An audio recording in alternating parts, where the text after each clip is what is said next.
Also defending the timeline for the FDA's review of COVID vaccines for kids under age 5. We now have the Moderna application in hand, as you know. As soon as we're ready, which is imminent, we have a number of dates reserved for the advisory committee meeting. That meeting is expected next month. A strong show of support from President Biden for Sweden and Finland to join. For a days-long trip to Asia, President Biden stepped into the Rose Garden shoulder to shoulder with the leaders of Finland and assure them that they have the full, total, complete backing of the United States of America. Finland and Sweden moved fast to apply to NATO following Russia's invasion of Ukraine. Finnish President Sauli Niinisto says the security environment changed. The masks have fallen, and we see only the cold faces of war. President Biden is submitting the treaty accession proposal to the U.S. Senate. All 30 NATO members must approve the expansion. Fox's Jared Halpern at the White House. The Senate voting now on $40 billion in aid to Ukraine. America is listening to Fox News.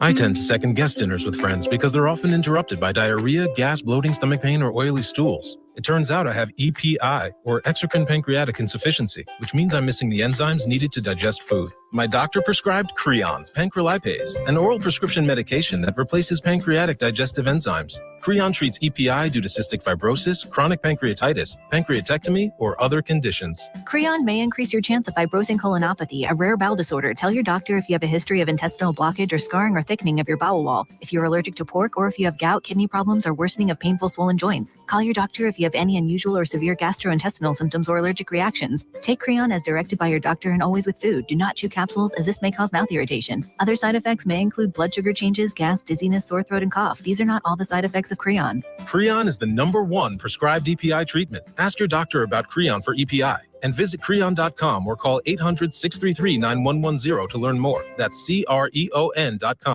Air Comfort Service Heating and Cooling Weather with Chief Meteorologist Dave Murray. Changeable skies across St. Louis this afternoon. It's humid, it's breezy, and there will be a couple of scattered thunderstorms around. One or two could be on the strong side, but that's not for everybody. Scattered, the key word. It'll be a fair amount of dry time, but let's keep an eye on the sky. 89. Scattered showers and thunderstorms around this evening, then going mostly clear. 69. Friday, partly sunny, windy, hot, and humid. A couple of spot storms and 89. This is 97.1 FM Talk Chief Meteorologist Dave Murray. This Wednesday, the Mark Cox Morning Show 97.1 Senate Speaker Series continues with Missouri U.S. Senate candidate Billy Long. Join us at 18 North Central in O'Fallon, Missouri, where you can meet with Billy Long and Mark Cox and ask questions. In fact, you can ask them right now at 971talk.com/events. Join us for the Senate Speaker Series with featured candidate Billy Long and the Mark Cox Morning Show at 18 North Central in O'Fallon on 97.1 FM Talk. There are a lot of smart business people out there making smart decisions by getting Rhino Shield. The latest one, the Central Illinois Care Services, they have decided to go with Rhino Shield on the outside of their building so they won't have to worry about maintenance from now on. The list is long. Joe's Tire out in Sullivan, Stonehill Wineries in Herman. They've all got Rhino Shield on their buildings. You can have it on your business or your house. Just call 877-25-RHINO. Let Darren come out and give you a free estimate as to what it would cost to get this great product on your home. 25-year transferable warranty, 100% waterproof, 8 to 10 times thicker than paint. And as a satisfied customer, 15 years in, I can tell you it looks as good as the day they put it on. You're going to love Rhino Shield. Call them right now. Tell them you heard about it on the Mark Cox Morning Show. Again, 877-25-RHINO or 877-25rhino.com. Joe Biden's inflation is causing the cost of gas and groceries to skyrocket. Nancy Pelosi and Democrats in Congress have a radical agenda to defund our police, making our families less safe. How do these career politicians keep getting away with this? I'm Regan Deering. I'm a mom and small business owner, and I'm a fighter, not a career politician. I just can't stand on the sidelines while the Democrats' failed policies continue to devastate Central Illinois. In Congress, I'll stop Biden's inflation, which will allow families to keep more of what they earn. I'll fight to secure the border and fix our broken immigration system and fully fund our police, working hand in hand with law enforcement to keep our families safe and secure. Join me at ReganForCongress.com, and together we will clean up the mess in Washington. I'm Regan Deering, candidate for Congress, and I approve this message. Paid for by Regan for Congress. Hi, this is Curtis Barks. I am the owner of Complete Auto Body and Repair, here to tell you about our touchless automotive service. If you're experiencing the constant struggles of having the kids home from school or just want more of that family time where you can listen to them teach you about what they do every day, we provide touchless automotive service, return the vehicle to you clean and ready to go in the comfort of your own home. Check us out online at CompleteAB.com for more information. If it's not perfect, it's not complete. Others can't compete with Complete Auto Body. Dad, and service. Oh yeah, and service. He fixes cars. Would you like a cleaning product that can be used in the garage, the laundry, and the kitchen, and save space in your cabinet? Hi, I'm Bruce Fabrizio, inventor of Simple Green. To learn more, visit us at simplegreen.com. Hi, George Weber. Check out my alter ego, Skip Weber, every Saturday night, 9 to 11. The Saturday Evening Rock Show, the greatest rock and roll show on a talk station in the world. Don't miss it. If you use a smart speaker, you can listen to 97.1 easier than ever. Just tell it to play 97.1 FM Talk. Or download the Odyssey app for your phone and stream the station whenever, wherever. This hour of the Annie Fry Show is sponsored by The Loading Dock. River views, outdoor dining, live music, and overnight accommodations. The Loading Dock on the river in Grafton, Illinois. That is exactly what I needed to hear. Thank God someone here knows what they're talking about. That's us. That's right. Gotta love this American ride. Right, you need to take the time and get the full picture. Come on, turn the radio on. It's Saturday and I won't be long. Don't get me wrong, I love the ladies. I mean, they rev my engine, but they don't belong in the newsroom. It is Anchor Man, not Anchor Lady. What do you want from me? I'm not America's sweetheart. Goodness sake, kid. Keep your voice down. Your father's listening to the radio. I'm not America's sweetheart.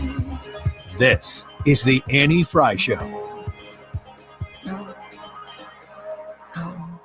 Hey, welcome to the Annie Fry Show. Brad Young sitting in today. Annie's out today, but don't be alarmed. We've got lots of great stuff. In fact, it's not just Brad Young, it's the Brad Show with Brad Range. Hey, Brad, how are you? It's Brad Squared today. So we've got lots of things on for you today, and I'm glad you're going to be with us all the way up until 3 o'clock. It seems crazy to me that in the 21st century, we're still debating this idea of free speech. I mean, to me, it's unfathomable that we can't agree that speech should be protected.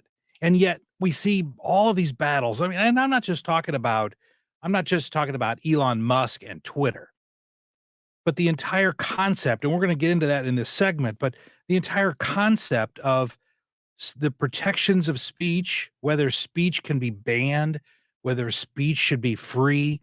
And yet this is one of the topic du jours.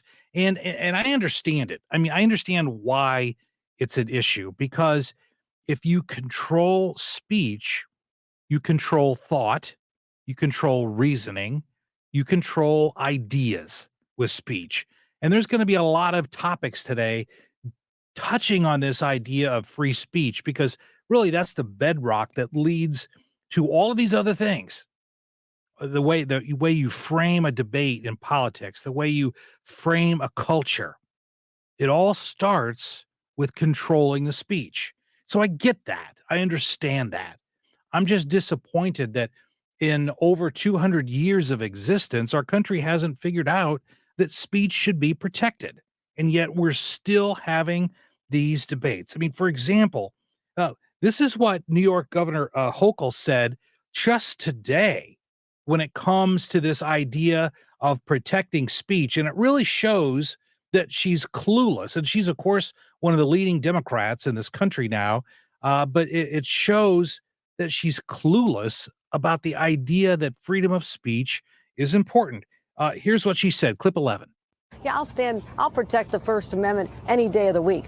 But you don't protect hate speech. You don't protect incendiary speech. You're not allowed to scream fire in a crowded theater. There are limitations on speech, and right now we have seen this run rampant. And as a result, I have 10 dead neighbors in this community, and it hurts, and we're going to do something about it.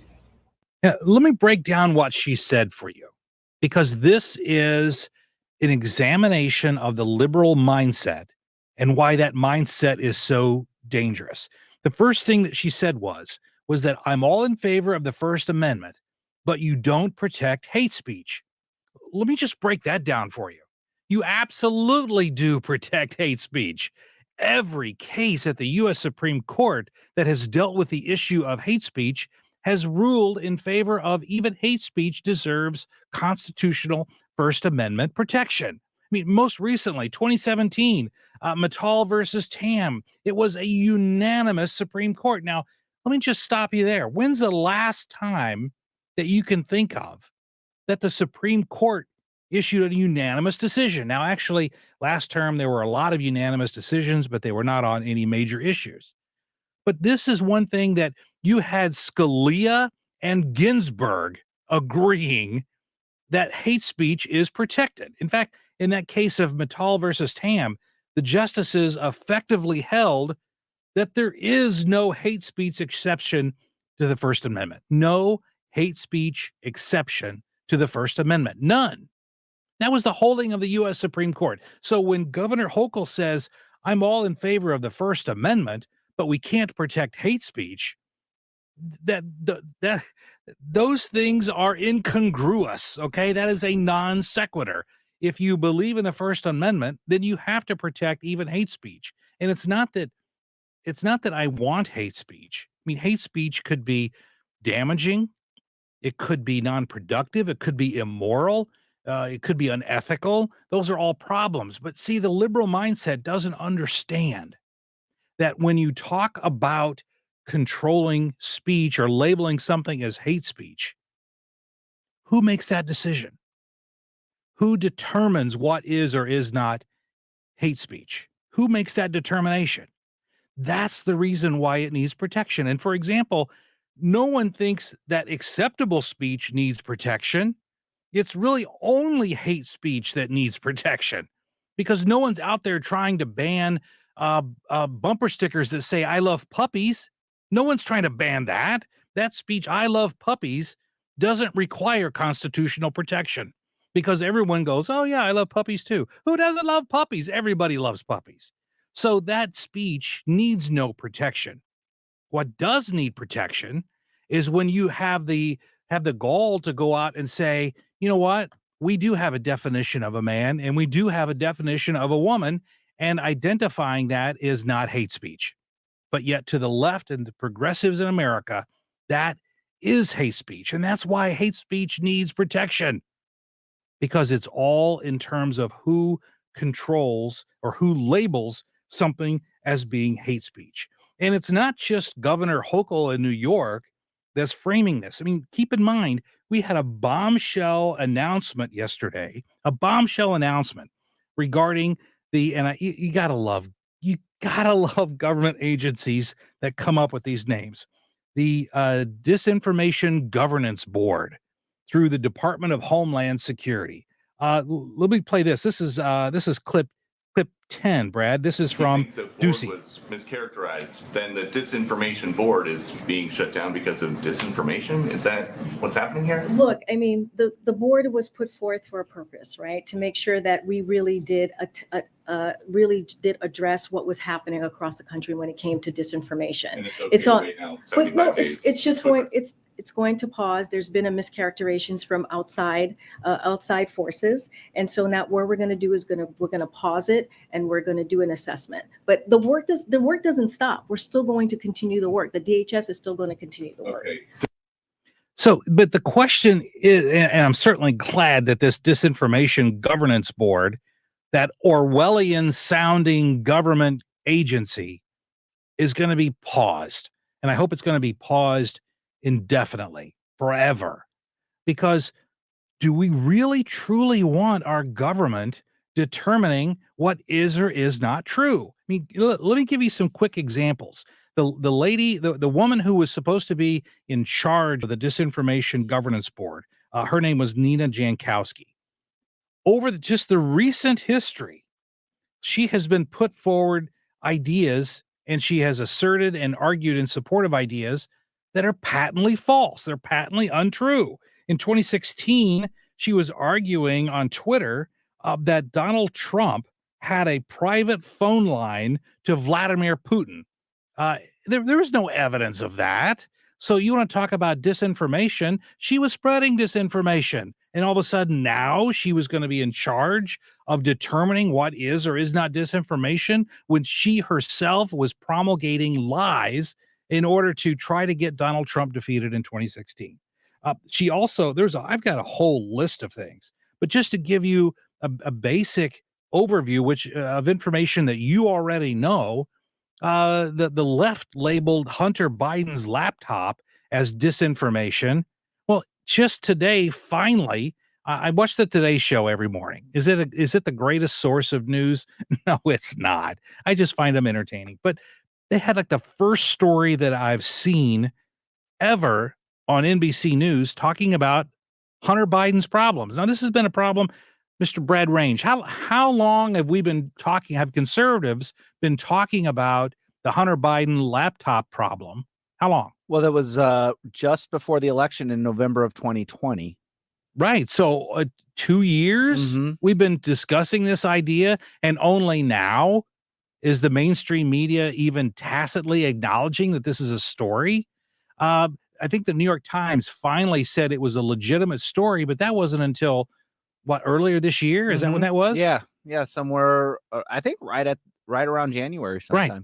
But before that, the left was labeling it as disinformation. Right. And it turned out to be true. Yeah, they were calling it Russian disinformation. Exactly. Because you've got to tag Russia onto this stuff. Oh, of course. And I was just sitting there, I was listening to that clip, and like her argument, Jean-Pierre, her argument was that this disinformation board has been mislabeled, and there's wrong information out there about what it is and what it does. So there was disinformation that took down disinformation. However, that statement that she made about it being labeled wrongly is incorrect. That is disinformation. So she's using disinformation to defend. Her defense of the disinformation board was that she used disinformation to take down disinformation that took down the disinformation board. Oh man, I'm confused. I'm gonna have to sit down after all that. My head's spinning.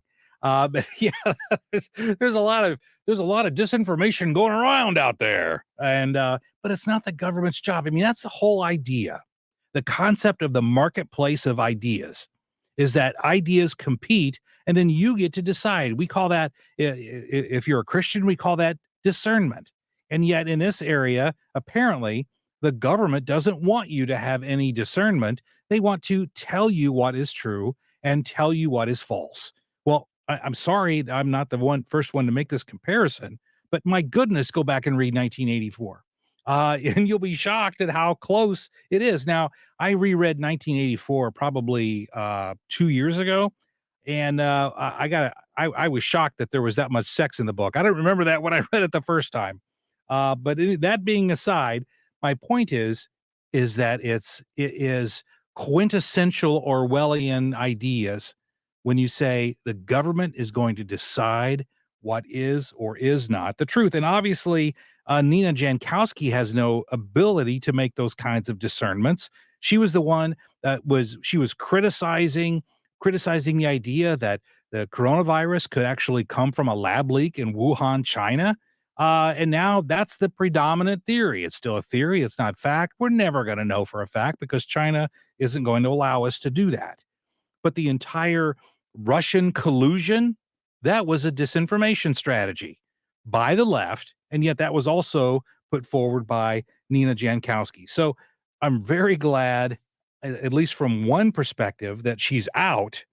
But really, the greater issue is, do we need the government to have this? And did you get from this, Brad, the statement from Press Secretary Jean-Pierre that they're not done with this idea, they're just done with Nina Jankowski? Well, they said we've paused it, so they haven't scrapped it. They're like, well, let's just pause and let this kind of blow over. And then at the end of that clip, I don't know if you caught it or not, she said, but we will continue to do the work. So they're doing it now. Yes. Right, because continue means it's ongoing at the present time. Right. So not only are they trying to decide what is right and what is wrong, which is something to me that the government is just wholly incapable of doing, nor should they even have that power because they have too much skin in the game. Mm-hmm. And it's incredibly hyper partisan. So why would we allow them to have that power? That's a terrible idea, but they're doing it. They're literally doing it right now, and they're going to continue to do it. And so that to them, the problem wasn't that this is a disinformation board and we're trying to.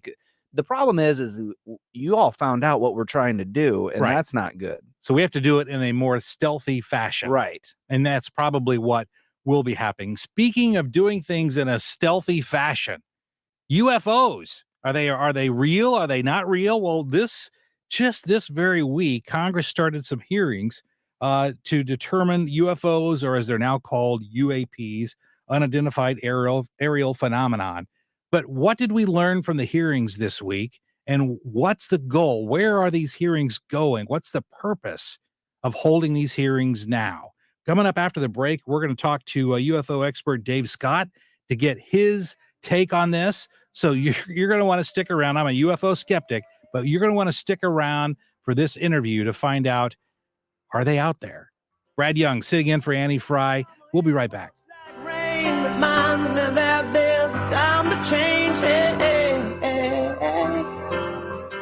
You're listening to The Annie Fry Show. Find the podcast, on-demand audio, and more at 971talk.com/Annie.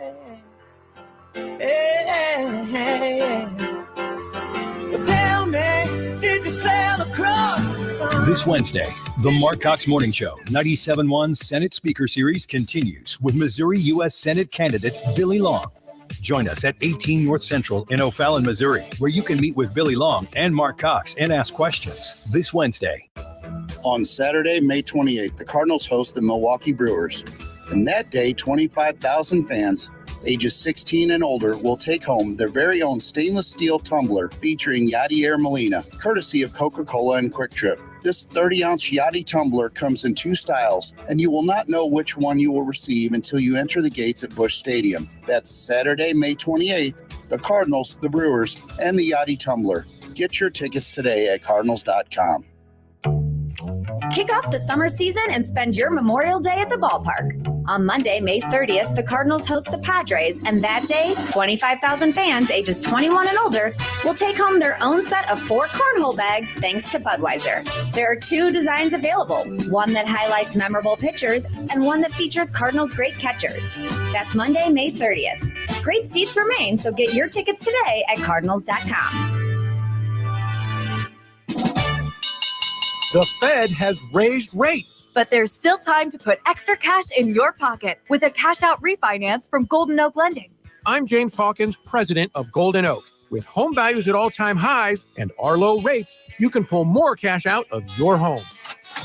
Call 314-567-GOLD today, while Golden Oak still has millions of dollars available. Golden Oak Lending, short my blues. NMLS 114937. In a dangerous world, who can we trust to keep America safe? Not Mary Miller. Miller voted with Bernie Sanders, AOC, and Ilhan Omar to defund our military. Mary Miller was the only Republican from Illinois to vote against the defense budget. Her liberal vote would have cut off funding for our troops at a time when America's enemies are on the march. So reckless, Mary Miller voted against funding to deploy the National Guard to combat illegal immigration and drug smuggling. Mary Miller stood with the Socialist Squad instead of our brave men and women in uniform. Mary Miller can't be trusted. Conservative Congressman Rodney Davis believes in the Reagan mantra of peace through strength. That's why Rodney voted to strengthen our military and give our troops a pay raise. Rodney Davis is the conservative who will keep America safe. I'm Rodney Davis. I'm running for Congress, and I approve this message. Paid for by Rodney for Congress. When you're approaching retirement, there are a lot of questions to answer. Do you have enough money to fund your income for life? How should you claim Social Security? And what's your plan for health care and long-term care? Hi, I'm Eric Robert, Director of Investments with the ClearPath Wealth Management Group at Stifel and host of On the Money Saturday mornings at 11 on 97.1 FM Talk. Don't leave your retirement to chance. It's crucial to understand and address relevant risks before you retire. Our team can help you get organized, guide you through critical retirement decisions, and create an investment portfolio designed around your needs. To schedule your free retirement plan consultation, go to clearpathinvesting.com. That's clearpathinvesting.com, or call us at 636-695-2650. That's clearpathinvesting.com or 636-695-2650. Stifel Nicholas and Company Incorporated, member SIPC and NYSE. Gentlemen, spring is here. Recapture your vitality with Victory Men's Health. Mark Cox here. They're going to make it easy for you because they get rid of the excuses. They've got a brand new location that brings them to 3 locations close to you, one in Wing Haven and O'Fallon, Missouri, the other one in Town and Country there near Clayton and 141, and the original location off Greenmount Road in O'Fallon, Illinois. Book your appointment today. Go online to victorymenshealth.com. It's time for an $89 AC tune-up.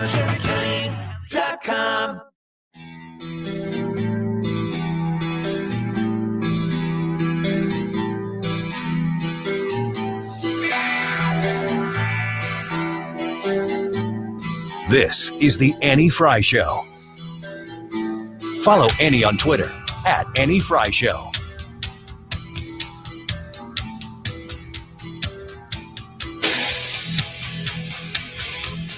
Welcome back to the Annie Fry Show. Brad Young sitting in today. Hope you're having a great time, even though if you're in the St. Louis area, it's pretty stormy outside. But listening to the radio, it's fantastic. You have no problems at all. But there's been this much anticipated congressional hearing on UFOs and or UAPs. We're also hearing them called UAPs, and that stands for what is it? Aerial phenomenon, unknown aerial phenomenon. And these hearings took place this week, first in over 50 years. But what, if anything, did we learn? So joining us this afternoon is Dave Scott, UFO expert and host of the Spaced Out Radio podcast. Hey, Dave, great to talk to you. Brad, thank you so much for bringing me on. Exciting times in the land of tinfoil hats, that's for sure. It is very exciting because we haven't sat through these in 50 years.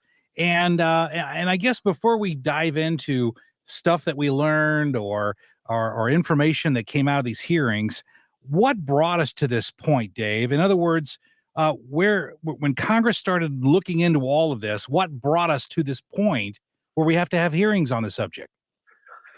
Well, it all started about 4 years ago when this group led by former Blink-182 singer Tom DeLonge created this group called the To the Stars Academy of Arts and Science. And, yes, there's some controversy around that group, but it brought out a couple of gentlemen named Chris Mellon and Luis Elizondo.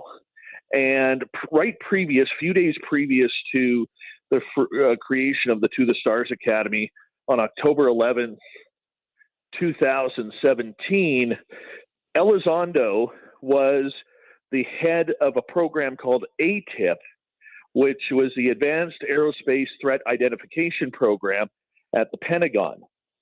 Elizondo basically was a man in black, looking into UFOs. And as time went on and time progressed, they released the 3 videos that we saw in the New York Times article in December of that year, led by Ralph Blumenthal, a former Pulitzer Prize-winning journalist, which we all strive for in our journalism careers, but 99% of us will never get an opportunity. Sure. So from there, they started really working the government side on transparency for UFOs. Now, Chris Mellon is a key player in this because he worked under President Bush and he worked under President Obama as an assistant director for the Defense Department. And he was very much in play with former Nevada Senator now deceased Harry Reid, yes, in securing funding for different types of UFO programs. Now, what they started doing when Harry Reid was alive was they started moving towards trying to build the subject and the importance of the subject through senators and through Congress people in the United States. Well, and some of that, Dave, some of that has been successful because for the first time in my lifetime, you actually have congressmen and congresswomen willing to discuss UAPs. Whereas before, if you asked a senator or a member of the House of Representatives their position on UFOs, they would just say no comment and walk away. So we're at the point now where it's okay to discuss this topic. Well, the funny part about it is they've been discussing this topic for a number of years, but it's always been behind the scenes. Yes. They've been discussing this topic, as you said earlier, right off the top, for 50 years, going back to J. Allen Hynek and Project Blue Book. Now, more people today will be familiar with Project Blue Book because there was a short-lived television series. Which I enjoyed it. That was a good show. I did enjoy that show. Yeah, I wish they would have kept it going. But, that's what kind of helped spur the moment on what these are. So it all came in phases. The first phase was, we don't know what these are. It could be Russian drones. It could be Chinese drones that are infiltrating American military airspace.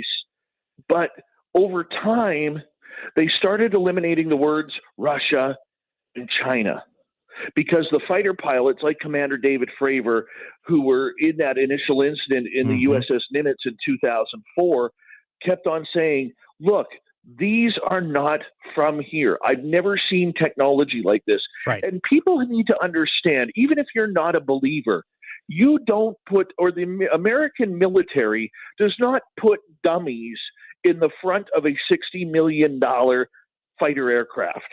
Okay. No, I mean, the pilot. It's not the equipment. The pilot is the most important part of that aircraft. Absolutely, and they're highly educated. They're highly intelligent. I mean, a pilot, whether you're a military pilot or a commercial pilot, you are responsible for a lot that goes up in the air. Different tactics, like an airline pilot is responsible for all their passengers and getting them safe to their next destination. Well, in a military situation, you're if you're in the Navy, you got the whole fleet relying on what you do with that aircraft. Absolutely. Hey, let me interrupt you there. We're talking to Dave Scott, UFO expert, host of the Spaced Out Radio podcast. And I understand, Dave, that out of the thousands of reported sightings of unexplained objects in the sky, the Pentagon has essentially narrowed this down to 144 cases where the objects cannot be explained. Tell us about some of those. You already mentioned the one, which I believe is known as the Tic Tac video from the USS Nimitz in 2004. That was actually shot by a fighter pilot on an F-18. And of course, for folks who live in the St. Louis area, F-18s are built right here in St. Louis. But it was the wing camera of an F-18 that shot that video, the Tic Tac. But besides that, what's some of the other examples of some of these 144 cases where it can't be explained as swamp gas or a weather balloon or the setting sun going through the atmosphere at a certain angle? Give us an example of some of these other unexplained cases. Fighter pilot Ryan Greaves, who was based, I believe, out of Virginia, he was talking about now. Let me just preface: the USS Nimitz incident happened on the Pacific coast near Catalina Island, just off California. Well, on the opposite coast in Virginia, just in 2019, Ryan Greaves and other fighter pilots were encountering the same Tic Tacs almost every day on training missions for months. These were interacting with fighter pilots. One of the Tic Tacs even came as close as 40, 50 feet before zooming between two aircraft. I mean, we're talking very close contact here with these aircraft. We've seen military installations. Another one goes back to the 1960s and 70s, which is really funny because Coultry and Bray, who were being interrogated by Congress, said they knew nothing of this incident. And yet this incident happened at Malmstrom Air Force Base, where basically the United States Air Force keeps their nuclear missiles. And these red orbs were hovering over for days the missile silos and literally turning these on to the point where there was a countdown happening to launch. Well, and also the commander, you're right, but the commander of that facility also said that in another incident, the orbs disengaged and shut down all the nuclear weapons. Yes. So again, it shows that there's something going on here. Here's my question. When it comes to all of these sightings, particularly with the Tic Tac incident in 2004, it's interesting. I happen to be a nut about military technology. And at that point, that was the shakedown mission on the USS Nimitz of a brand new radar system. And to me, it seems a little coincidental that as we go out to test a new radar system that was built into the USS Nimitz, the initial run of that, all of a sudden now they're going to be followed by all of these UAPs. Is there alternate explanations here? For example, drone technology has just increased exponentially. We're seeing it right now in Ukraine. Couldn't this be explained, at least in part, as maybe perhaps our own DARPA mission out there testing our own new radar systems on the USS Nimitz? The perfect answer that I could give you for that is that's what the United States government wants you to believe. The insiders that I have talked to personally say there is no chance that these craft, whatever they are from here. The problem that they are having is, where are they from? Now, logically, we say outer space, but they don't know. And if you heard Representative Gallagher on the Pat McAfee podcast, he went off on this yesterday, basically saying, look, we don't know where they're from. It could be from space, could be from inner Earth, could be time travelers, could be from a different dimension, or from the future. It could be ourselves from the future looking back in time as we have figured out time travel.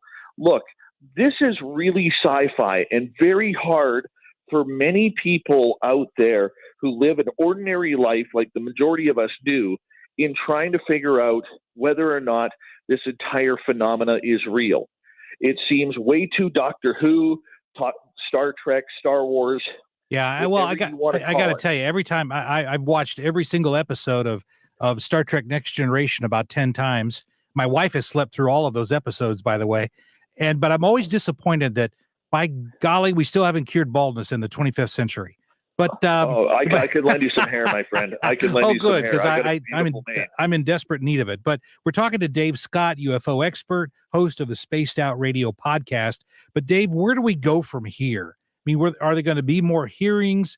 Do you expect there to be anything of substance coming out of these hearings, or do you expect that we're ever going to hear the truth, whatever that might be, from any of these government witnesses? Well, the interesting part about that is the Senate Intelligence Committee, led by Marco Rubio and Kristen Gillibrand, have not had a chance to interview them yet and get involved in the talks. We expect that to happen very soon. I was texting with Luis Elizondo the day of the hearings, after the public hearings were held. And the one thing that he cautioned me on, because I was very emotional, like, come on, they didn't give us anything, nothing. And he reminded me, calmed me down, and he's like, dude, baby steps. This is only the first of many to happen. You got to realize this is something, there is a big fear in Washington, D.C. And what a lot of people don't understand is, if it is proven that there is life out in space that is visiting our planet, there are 7.8 billion people on this planet that this subject is going to affect.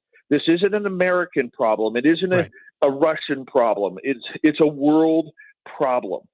And we need to figure out, how is this going to affect everybody on this planet?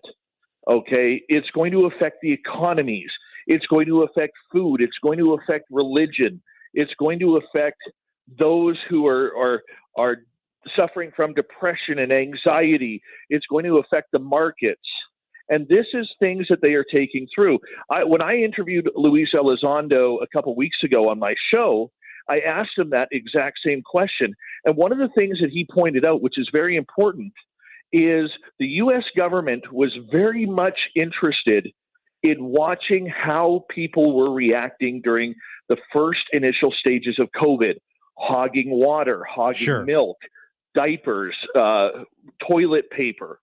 And if that is a reaction to something that of a viral state where we had a high percentage of survival, what happens when somebody all of a sudden clicks their signal and says, hey guys, we're from Zeta Reticuli and we're here to party? Or it could be, Dave, like in that classic original Twilight Zone episode, To Serve Man, whenever the humans deciphered the aliens' book, it was entitled To Serve Man, and they found out it was a cookbook. So we hopefully it's not that. Hey, Dave Scott, host of Spaced Out Radio, where can listeners find out more about your podcast and how to listen to that? Real easy. Just check us out on spacedoutradio.com, and we are all over social media at Spaced Out Radio, and our YouTube channel has over 1,600 episodes at Spaced Out Radio on YouTube. And thank you so much for talking this subject. Anytime you want, I'm available for you. Dave, you're a great guy. Look forward to talking to you soon when more information comes out, if at all, from these hearings. Thanks again for joining us. Take care. Hey, when we come back, we've got more topics of the day, and we've also got, of course, Wiggins America. Who wants to miss that? No one. So stick around here on the Annie Fry Show. Brad Young. We'll be right back. The Annie Fry Show is streaming online. Watch us live on YouTube and subscribe. The Mark Reardon Show. Brought to you with bills as helping our police, getting them equipped, getting raises for the officers, getting more officers. We have less officers now than we did when Prop 2 passed in 2017. Weekdays from 3 to 6 on 97.1 FM Talk. Finding great candidates to hire can be like, well, trying to find a needle in a haystack. Sure, you can post your job to some job board, but then all you can do is hope the right person comes along, which is why you should try ZipRecruiter for free at ZipRecruiter.com/radio. ZipRecruiter doesn't depend on candidates finding you. It finds them for you. Its powerful technology identifies people with the right experience and actively invites them to apply to your job. You get qualified candidates fast. So while other companies might deliver a lot of hay, ZipRecruiter finds you what you're looking for. The needle in the haystack. See why 4 out of 5 employers who post a job on ZipRecruiter get a quality candidate within the first day. ZipRecruiter, the smartest way to hire. And right now, you can try ZipRecruiter for free. That's right, free at ZipRecruiter.com/radio. That's ZipRecruiter.com/radio. ZipRecruiter.com/radio. Just how low will a politician go to get elected? Ask Darren Bailey. Bailey's letting J.B. Pritzker finance his campaign. Over $5 million from the Democrats meddling in our primary, trying to buy the Republican nomination for Bailey. Pritzker finally admitted it. There's a new ad from the Democratic Governors Association to help Bailey in the primary. You're behind this ad. Yeah, I support that ad. It elevates attention to all of the good. I'm simply trying to tell everybody who Darren Bailey is. And Bailey's downright giddy about it. You're glad to see those ads from the Democratic Governors Association? Oh, yeah, I do. And that's beautiful. So craven, Darren Bailey sold out at the drop of a dime for Democrat money. Easy to buy, easy to beat. Pritzker knows Bailey's too weak to win in November. And he shouldn't, because he's just like Pritzker. Darren Bailey raised our property taxes 13 times, 81% higher. Pritzker's favorite tax-raising Republican. We can never trust him again. Paid for by Urban for Illinois. Individual rates, coverage offerings, and savings may vary, subject to terms and conditions. Not available in all areas. Actual Pie customer. Workers' comp can crush a small business. Every year it would jump 5, 10, 15, 20%, even though there was never any claims. And that's where I was struggling as a growing business. That's Mike Lozier, owner of Gutter Plumber, a small business in New Jersey. A while back, Mike found his workers' comp costs rising. Luckily, he discovered Pie Insurance. From start to finish, it was extremely easy. They quickly came back to me with a plan that was affordable for me. Are you overpaying for workers' comp? Just go to trypie.com, share a few details about your business, and you could save up to 30% with no hassle or hidden fees. Like Mike, we think you'll be glad you did. I'm very happy that I moved over to Pi for my workers' comp so that I can grow my company while not breaking the bank. Find out how much you could save with Pi Insurance. Ask your agent or get a quote at trypi.com. That's TRYPIE.com. Hey, son, how are you feeling? I'm fine, Pops. What's on your mind? I can't explain it. When your kid can't find the language, find the lyrics. Start a conversation at soundedouttogether.org. Brought to you by Ad Council and Pivotal Ventures. If you've listened to 97.1 FM Talk, you have heard of Doug Voss of Voss Financial Safe Money Radio, as he has been a staple on the station as the financial expert for many years. You can hear him on Safe Money Radio several times a weekend on 97.1 FM Talk. And in case you miss any of those shows, on his podcasts on Odyssey.com and search Safe Money 97.1. So call Doug at 844-676-SAFE. That is 844-676-7233. Doug Voss is a registered representative. Securities offered through DH Hill Securities, LLLP. Member FINRA and SIPC. You're listening to the Annie Fry Show live from the Air Comfort Service Heating and Cooling Studio. Air Comfort Service is proud to support Greater St. Louis Honor Flight. Sign your veteran up for their honor flight today at gslhonorflight.org, and for heating services, visit aircomfortservice.com. Up-to-the-minute traffic reports, so you don't have to keep looking at your phone. Dependable traffic on 97.1 FM Talk. Driven by Ambassador Midwest Floor Company, the best way to deal with in-home traffic. Experience more at Ambassador Midwest Floor.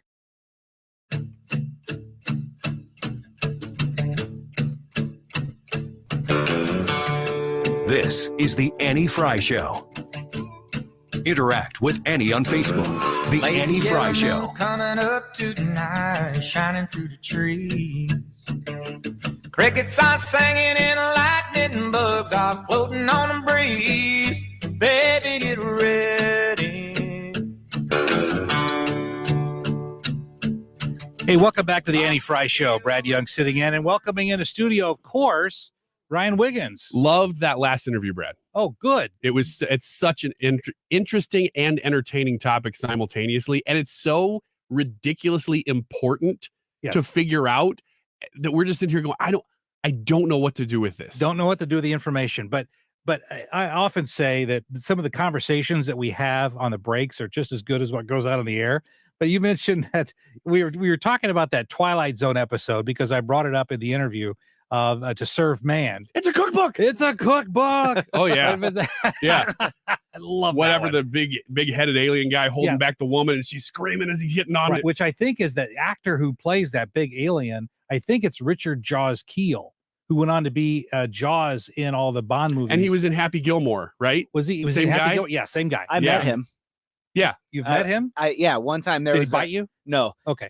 They were doing the car show over at the America Center, and he was the special guest because they had the underwater Bond car there, and I was like 10 or 11 years old, and I got to meet the guy. And that underwater Bond car is now owned by Elon Musk. Really? Yeah, he bought it. That's fantastic. He bought it. But you said you went to Disney World to go. Oh, I am such a big fan of the Twilight Zone. I mean, I've seen every episode of all 4 versions of the Twilight Zone. Oh yeah, but the original's the best. I mean, duh. It is the best. And the Rod Serling stuff at Disney World is super cool. But I do have to tell you, when I was at Disney World, my kids were younger, and we were on the Twilight Zone. We were going on the ride, and right before the floor drops out, and you drop 5 stories. Mm-hmm. Right before, there's about a 5-second pause, and while we were all in there, and I had my kids with me, and we were waiting for that, and there was that anticipation. And so I yelled. It was very quiet. Everybody was anticipating what was going to happen. And so I did in a very loud voice. I said, "Hey, Mickey, I'm really scared." And then everybody started laughing. And then all of a sudden, we all fell right when everyone started laughing. So the timing was pretty good. Great job. Well, hey, if we don't, do you want to talk about Twilight Zone here? Because we can delay Wiggins America if you want to. Yeah, sure. Have you seen the new Twilight Zone? There was one from... No, I've not. So there's the original, of course, that everybody knows. And there was one in the 90s. There's one in the 80s. Yeah, it was 85 through 89, something like that. I did see all of those. You did? I did. You've seen them all. But I didn't see is there something newer? So then there was one on UPN. Well, actually, I think I was working at UPN at the time, but I don't remember much about it from then. But I saw it later. There was one that was only on for 1 year with Forrest Whitaker as the host. Right. And because it was on UPN, I don't think anyone saw it. That's correct. Yeah. That was my former employer, so be careful. No, I'm just kidding. You're right. Nobody I'm watched being it. truthful. That's why it doesn't exist anymore. Star Trek It's gone. Voyager was on there, and I could never watch it. No, Enterprise. No, was it Enterprise? I thought Yeah, it was Voyager. It was Star Trek. Trust me, I have so much junk from Star Trek Enterprise still in my closet somewhere. Really? I'll take it. You can have it. Oh, I don't know good. what to do with it. Well, that's a contract because you've offered it, and now I've accepted it for free. Okay. So I just want to make sure that we're in Oh, agreement. no, I on didn't that. say free. Oh, yeah, you did. I You said you could have have it. for something. No, you didn't I'm say adding for that something. now. Now you're adding a term. You said you could have it, and I said yes, I'll take it. That's a contract. Well, I should never do this with you. That's the lesson. But the new one with Jordan Peele was on Paramount Plus. Have you seen that one? No, I've not seen that. Although I do have Paramount Plus just so I can watch Star Trek. But it's on. Is it on there now? I think so. Oh, I'll be watching that tonight. So get through the first few episodes, and then the first season gets better as it goes along. And then the last episode, they actually have fake Rod Serling in it. Really? And it's a pretty cool episode where it's meta, where it's almost like they're acknowledging that they are the Twilight Zone, but we're meeting Rod Serling, and there's a lot. It was a pretty cool episode. Okay, well, don't tell me anymore. A I won't, spoiler alert here. But the second season. Now, I'm Okay. telling this to everybody listening. If you tried Twilight, because this is Twilight Zone deep stuff here. Yeah. If you tried Twilight Zone because you're a fan of and they tried the new season and it stunk, because it did. The first few episodes are really bad. Okay. The second season is actually pretty good. And there are some really good episodes in the second season, but it's canceled now. I know, but and isn't that a shame? Because that's the one thing I found with streaming TV shows is that you can actually get shows that are very intelligent and demand your attention to figure things out that would never air on regular television because they're too busy showing programs like 2.5 Men, which requires no intelligence to watch. But have you found that to be the Well, case? the difference between the two is that on traditional TV, you had to fill the time. You had every Thursday at 7, I you know. had something you had to have on, and every other time for that matter. So you had to fill it. So they had basically bulk programming. And even if you watch TV now, especially you watch cable, turn on National Geographic Channel, you're going to watch Ice Fish Truckers or whatever it is for 8 hours Ice a day. Road Truckers, whatever not it is. Ice Fish. It doesn't matter. Truckers. It's all the same. So you're saying that there's a show where they have fish driving the trucks. Yes, Now, that's I that's would what I'm watch saying. that show That is exactly what I'm where saying. there are very cold ice fish. icy fish driving trucks. Yeah. Now, I would watch that show. And it's not animated. It's live action. It's real. Right. These are really fish driving real trucks. The trucks are not great quality. I'll say that because I don't think they trust the fish to The drive. fish. them They well. wreck a lot. They wreck. They do. It's like watching Toonses. I would watch that show. But anyway, they have to fill up so much time, and especially now because so many people are moving away from TV, that you basically have bulk programming. And so, like you said, 2.5 Men or whatever sitcom, those are easy to shoot. You got 1 or 2 sets, and you have the characters that walk on and just do dialogue, and you're just cutting between cameras over and over and over. That's why they're cheap and they're easy, and that's why they fill them up. So on streaming, you don't have to do bulk programming. You're focused on quality a little bit more because you're trying to attract people to your platform instead of fill up time. So yes, you're exactly right. Your instincts are right. And they're all economic, of course, as usual. Of course. That's the way it is. And that's why you see all these traditional programs like Star Trek and Twilight Zone and lots of, like Full House, for instance. I mean, if you had an audience at all, people always criticize the entertainment industry for having no new ideas. It's not they don't have new ideas. It's that those things already have an audience. Right. Oh, sure. Of course. That's why you have reboots. Yeah. That's why you have reboots Exactly. and Marvel superhero movies. But if, for example, there was a show I started watching on Apple Plus, and I literally can't tell you anything about it because it would blow it away. But it's called Shining Girls. Okay. And it's got Elizabeth Moss, if you ever saw her from. This is a brand new show. Brand new show. Yeah. We're into like the 6th episode, and there's 8 episodes for the season. And the first episode is like watching paint dry. And after that, it is the most mind-blowing murder mystery you will ever see in your entire life. How's that for a setup? That's great. Okay. You've got to get through the first episode. And while you're watching it, there's an epiphany that when you figure out what's going on with this show, it will blow your mind. and it requires patience. Okay. And that's the thing, as I'm watching this, and my wife and I are talking about it and saying, this could never be on traditional television because no one would give it a chance. And there's no laugh track, but which you normally don't have laugh tracks in murder. Is it supposed to be funny? No. Oh, I'm just mocking shows on regular television that are so stupid they have to tell you when to laugh. But this is the most intelligent thing I have seen in a long time. And it takes a while to figure out what's going on. I can't even tell you what's going on. No, I appreciate your endorsement. But it is. And it's just the kind of thing you can't watch on regular television. That to me is the redeeming quality of streaming shows.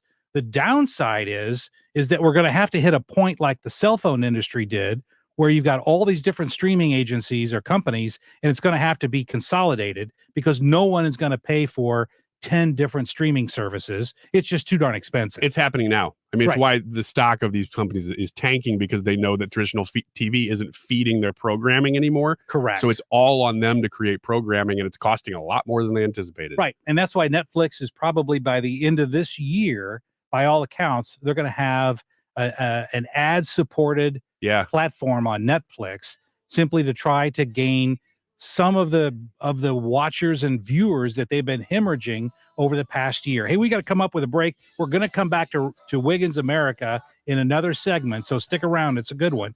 Brad Young, Brad Range, Ryan Wiggins sitting in for Annie today. We'll be right back. Down by the river in the full moonlight. This is the Annie Fry Show. In the middle of the night, just moving slow. Looking to sell your house without all the hassle and pricey repair costs? Great, because Chris Buys Homes in St. Louis loves buying fix-up homes in any condition, as is, no fees and no commissions. Call 314-782-8000, and Chris Buys Homes in St. Louis will give you a cash offer right now. No strings attached. We buy inherited houses, divorce houses, trashed houses, even those my tenant won't pay rent houses. Call Chris at 314-782-8000 and find out how easy it is to work with us. That's 314-782-8000. Do you think your home will be difficult to sell? Easy. Our team will provide you with personal guidance through our short and simple process to turn your house into a pile of gold. Just call Chris at 314-782-8000. 314-782-8000. That's 314-782-8000. And let Chris worry about everything. Red Brick Roofing, wherever you live, from Bridgeton to Baldwin, Brentwood to Kirkwood, St. Anne to St. Charles, wherever you live. Hazelwood to Maplewood, the name you know. Red Brick Roofing, wherever you go. For a hole in your roof or a whole new roof. Red Brick Roofing. St. Louis, 314-645-2000. Frederick is the gold standard for roofing and perhaps priced a bit lower than other bonded and insured roofers.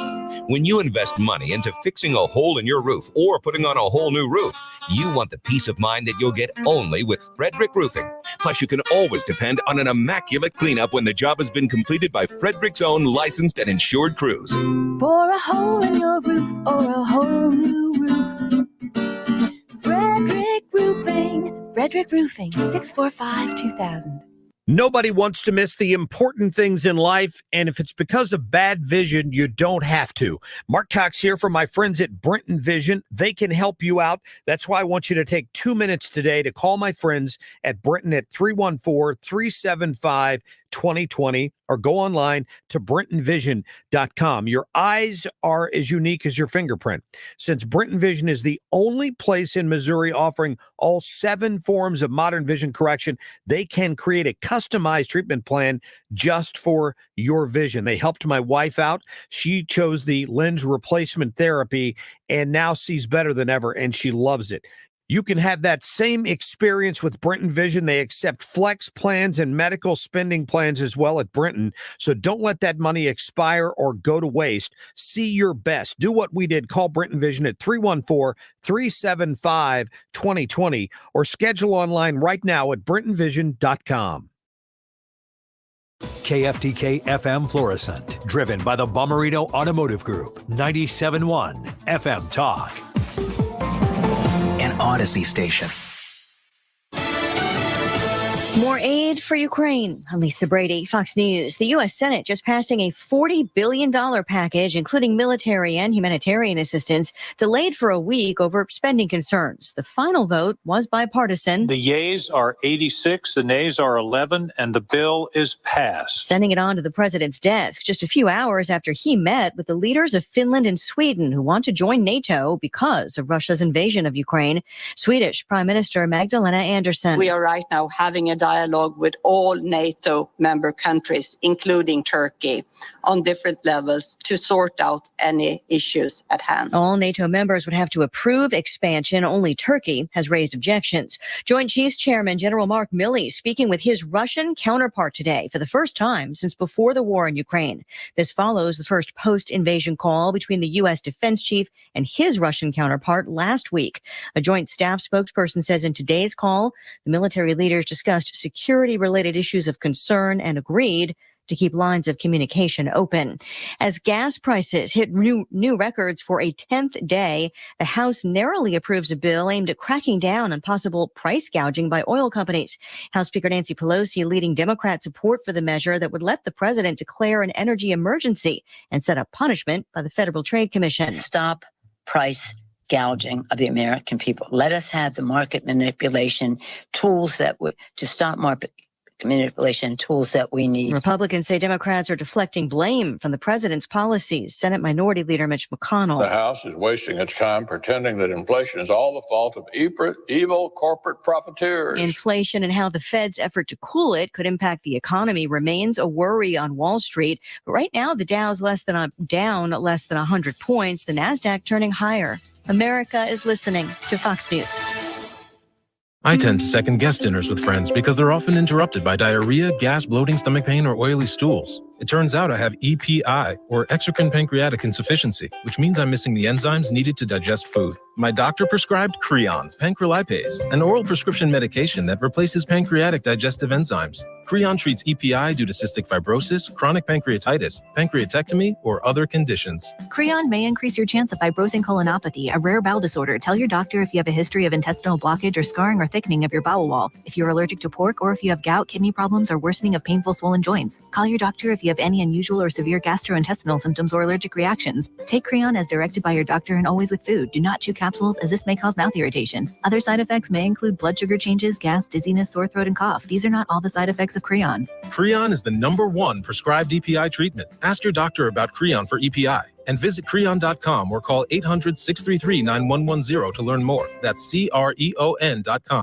Air Comfort Service Heating and Cooling Weather with Chief Meteorologist Dave Murray. Changeable skies across St. Louis this afternoon. It's humid, it's breezy, and there will be a couple of scattered thunderstorms around. One or two could be on the strong side, but that's not for everybody. Scattered, the key word. It'll be a fair amount of dry time, but let's keep an eye on the sky. 89. Scattered showers and thunderstorms around this evening, then going mostly clear. 69. Friday, partly sunny, windy, hot, and humid. A couple of spot storms at 89. This is 97.1 FM Talk. Chief Meteorologist Dave Murray. It's happening right here, right now. You know, we have no plan. They have no plan to bring down energy prices today. Can you regulate speech on the internet without violating free speech? You don't have to regulate speech. You can regulate misinformation. Right here, right now. The average number of Dropbox visits was 38. We're able to match the Dropbox pings with the video, and you see it for yourself. Just 16% say the country's headed in the right direction. 97.1 FM Talk. When you have Rhino Shield on your house, it does a couple of things for you. It beautifies the house, and it protects it from the harshest elements. And boy, do we see those here in the greater St. Louis area. You get instant curb appeal. It will stick to anything. Rhino Shield is the answer, no matter whether you're painting a home or a church or a business or a condo, because it's 100% waterproof. It takes care of the outdoor maintenance on whatever is on the outside of your home. The brick, the block, aluminum, steel, stucco, they can put this on with the 2 to 3 coat process. They're there about a week, and they do a great job. A lot of businesses have done it in the area. Several Firestones have done that. Vantage Credit Union over the years, Harlan Packaging down in DeSoto. Call Darren today and schedule your free estimate. 877-25-RHINO, easy to remember phone number, or go online today at 877-25-RHINO. Is your current home loan the right fit for you? Rising home values mean that you could have more home equity than you might imagine. And if you're considering a refi, an expertly chosen loan from Loan Depot could save you thousands. Ask about their smart term loans, cash out, and over 300 loan options to find just the right mortgage loan for you. Call now, 866-888-LOAN, or go to loandepot.com. Loan Depot, where home means everything. Rates are subject to change. Equal housing opportunity lender. NMLS number 174457. Licensed in all 50 states. Dell Technologies wants to celebrate all your hard work with these Small Business Month specials. Get great value offers on powerful laptops, desktops, and servers with Windows 11 Pro starting at $499, plus top monitors and docks, all with easy financing options through Dell Financial Services. It's the perfect time to upgrade so you and your team can stay secure from anywhere. Call a Dell Technologies advisor at 877-ASK-DELL. That's 877-ASK-DELL to refresh your business tech with these Small Business Month specials. Dell recommends Windows 11 Pro for business. Need a break from the sound bites and the talking heads? Do you want information you can actually use? Information that'll change your life for the better? Then listen to the Del Walmsley Radio Show. Listen to the Del Walmsley Radio Show this Saturday afternoon from 1 to 2 p.m. on 97.1 FM Talk. The Med Spa at the Institute of Natural Health understands how difficult it is to maintain healthy skin and how much this can affect someone's life. With the right combination of treatments and products, they can help you keep your skin looking healthy and more youthful, while also reducing and preventing damage. Take your first step towards healthy skin at the Med Spa at the Institute of Natural Health. Visit them at inhstl.com or call to schedule at 314-293-8123. That's 314-293-8123. Hi, this is Ken. And Lori Heisey of Heisey Advisory Group. We're dedicated to helping individuals and families work toward their financial goals. If you're retiring soon, join us Saturday at 9:30 a.m. for your Retirement Highway. Investment advisory services by individuals through AE Wealth Management, LLC. Search for Alterna 90s on the Odyssey app and listen to great songs. And some you've probably forgotten about. Alterna 90s on the Odyssey app. This hour of the Annie Fry Show is sponsored by The Loading Dock. River views, outdoor dining, live music, and overnight accommodations. The Loading Dock on the river in Grafton, Illinois. That is exactly what I needed to hear. Thank God someone here knows what they're talking about. That's us. That's right. Gotta love this American ride. You need to take the time and get the full picture. Come on, turn the radio on. It's Saturday and I won't be long. Don't get me wrong, I love the ladies. I mean, they rev my engine, but they don't belong in the newsroom. It is Anchor Man, not Anchor Lady. What do you want from me? I'm not America's sweetheart. Goodness sake, kid. Keep your voice down. Your father's listening to the radio. I'm not America's sweetheart. This is the Annie Fry Show. Welcome back to the Annie Fry Show. Brad Young in for Annie today. And, this is my favorite segment of the show because we're going to talk to best-selling author, Fox News political commentator, and the real-world embodiment of the Incredible Hulk, Tyrus. Hey, Tyrus, great to talk to you. Always a pleasure, man. Thank you. Best intro I think I've ever had. All right, we'll flag the tape on that. We'll send that over to you. Yeah. Hey, and for the record, I did not pay you, but I clearly would have. Okay. Man, what kind of a moron am I? I could have gotten some money for that. I missed out. But hey, I know that you have already discussed your book here on 97.1. Of course, it's Just Tyrus, a memoir. But there's something from your book that I want to ask you about. And you write this. I'm quoting here. Black people have the mentality that you're not black enough. White people tell you that you shouldn't be here. All my bumps and scars are because of this. Not being a victim, but lessons from my reality. It gave me the ability to accept anyone the way they were because I didn't identify with a particular group, never grew roots, and kept things short, sweet, fun, and tribal, unquote. Now, our personalities are often more shaped by our struggles instead of our successes. Tyrus, how did the struggles you just described here, how did that shape the mountain of a man that you are today? Well, for one, I don't ever judge a book by its cover, meaning that just because someone's a brother doesn't mean he's actually going to be my brother. And the same thing with me making white friends and white people, not judging them by a group stereotype because everyone's different.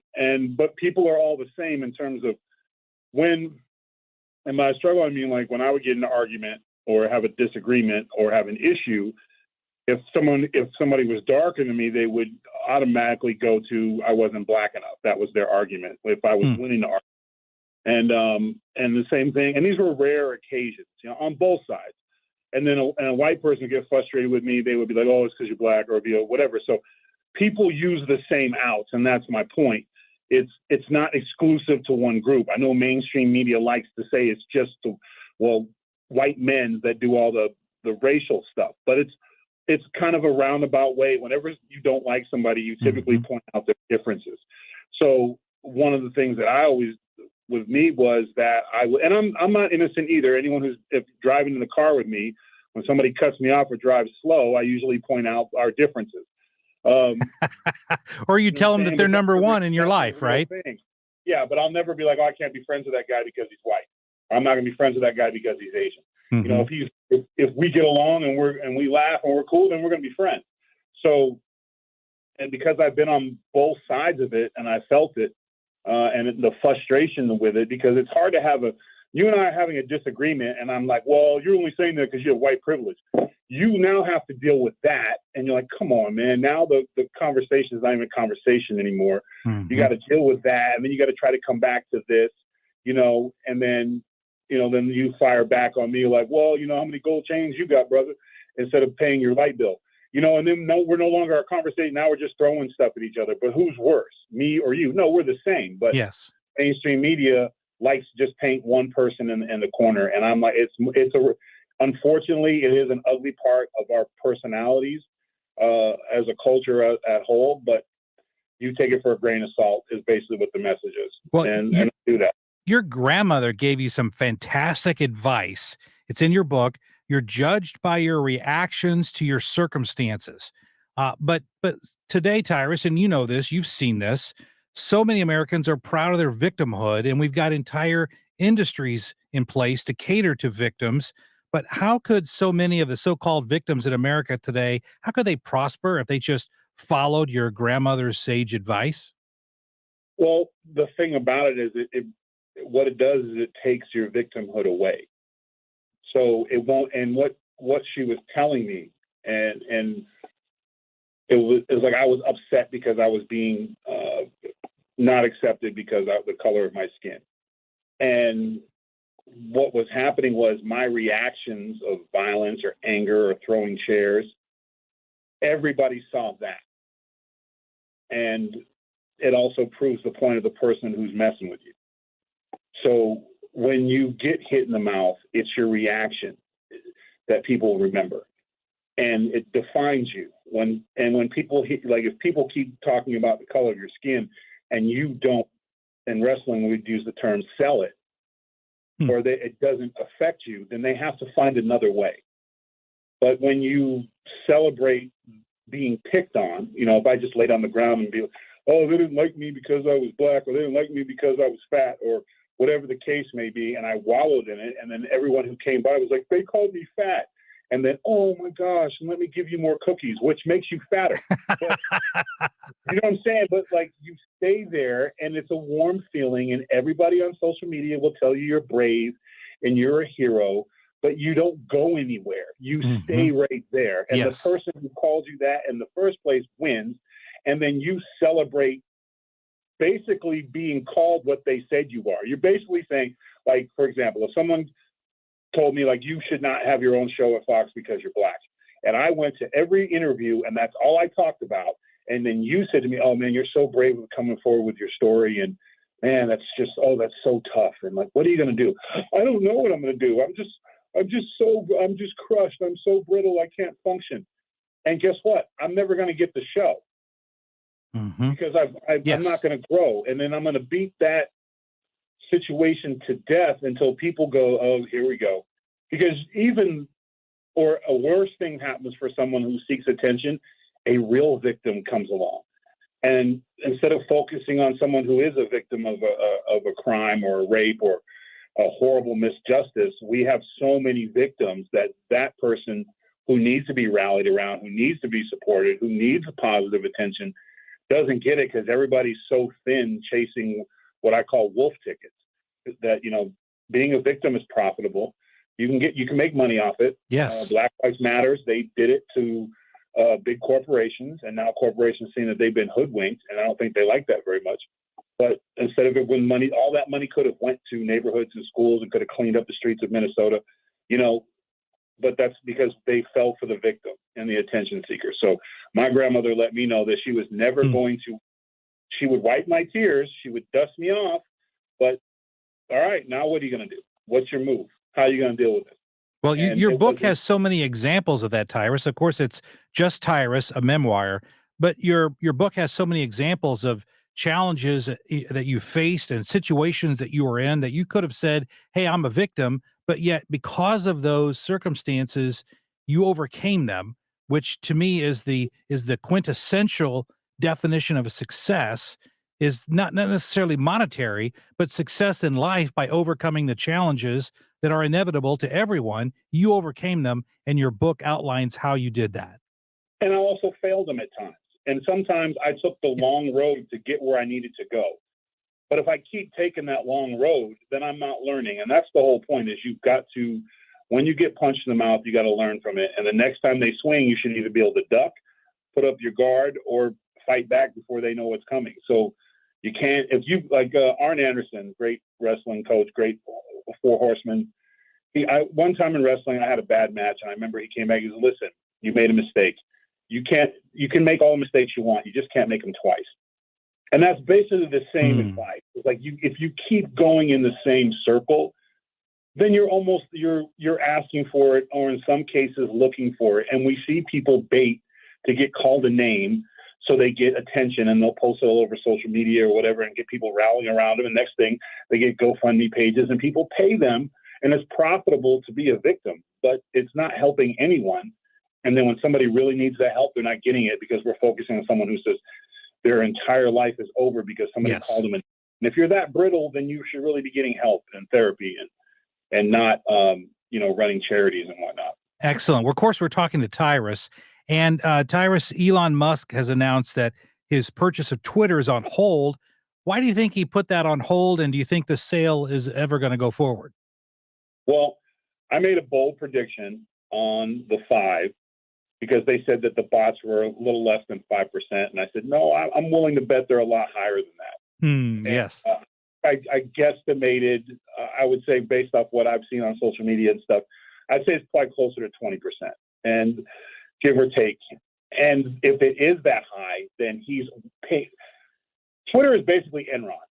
So it's a bunch of blown up numbers and bots and whatnot to where the value of it isn't what it's really worth. So if the bots are higher than 20 or even 10, he's overpaying. And they're scrambling to tell him, we don't know how many bots we have. We don't know how much of those stuff we have, because if it was only 5%, it should be pretty easy to tell. And that should be sending a huge message to the American people. Like I have said for years, Twitter is 10% of 10%. It's interesting. Not mobilizing. So what I think it is, the company, he was going to buy it for 40, but let's say it's 20 or 30% bots, where there's a good possibility of that, or even 15, then that company's not worth that much. Exactly. It's the low 30s or 20s. So it's not that and they want to spin it where he's stalling the sale. No, he wanted to take a car for a test drive. The sticker said 13.5, and it's got 2 flat tires and can't drive a mile without overheating. Exactly. We're going to bring the price down a little bit. So, and I mean, that's just from a big dumb wrestler. So, and that's why and it's not the sales going down, it's just that the woke are going to go broke. Like I said, they inflate their numbers, and I've always said the wokes are individuals on a keyboard, and it's not a group. You don't see hundreds of people or even thousands of people showing up on woke protests. It's always online. It's always a few. And then when they do have stuff, the camera's zoomed in on them. And President Trump did a good job of exposing that. He would often say, hey, cameras, back up. Show everyone who's actually in front of them when they speak. Like the whole thing with Dave Chappelle when she had the white gown on and the loudspeaker, and she literally could have talked to everybody in front of her. Interesting. When they pull the camera back, you're like, oh, wow, there's 8 people there. Yeah. He did that more than once, and it was very effective. Hey, last question for you, Tyrus. The Disinformation Governance Board is now placed on pause. My observation is I think it's interesting because it narrowly outlasted CNN Plus. But what are your thoughts? What, just by a couple of days. But also my gallon of milk lasted longer than CNN Plus. But as far as the Disinformation Governance Board, what are your thoughts on that idea of it? And do you think we'll see it after the midterms? One, no one should be, that job should never exist, number one. Number two, I find it ironic that they're saying it was disinformation that brought down the Disinformation Board. So stupid is stupid does. Yeah, Ducey made that point in the press conference. Yeah, I would just like to say, our very own dear sweet Ducey, I would just like to say that that's the problem with this administration. They got it wrong. They can't admit it wrong, so they use words like pause. Have you ever been in a situation where someone says we're going to pause something and gone back to it? Like, we're going to pause your promotion. 2 days later, you're out of a job. If your wife says we're going to pause the marriage, you're getting divorced. Ooh. Like, there's no reset. There's no redo. And hopefully they'll never admit defeat. So they'll just continue to say it's paused, and eventually they'll hopefully just will cycle out of the news round, and then I'm sure they'll have some other fake virtuous thing to go after. Maybe they'll make another website to find baby formula. So, there you go. Hey, those work so well. Oh yeah, it worked extremely well. Best-selling author. Of course, we see him on The Five. We see him on Fox News, and he's a best-selling author of Just Tyrus, a memoir. Tyrus, hey, thanks so much for joining us this afternoon on 97.1 FM Talk. Always a pleasure. Thanks for having me. Great to talk to you as always. Hey, coming up, hopefully this hour, we missed Ryan Wiggins America last hour because we started talking about the Twilight Zone, which, of course, is one of the greatest shows of all time. We'll see if we can get Wiggins back in here this hour for Wiggins America. Brad Young sitting in for Annie Fry. Don't go away. He took the midnight train going anywhere. You're listening to The Annie Fry Show. Just a city boy. Find the podcast, on-demand audio, and more at 971talk.com/Annie. He took the midnight train going anywhere.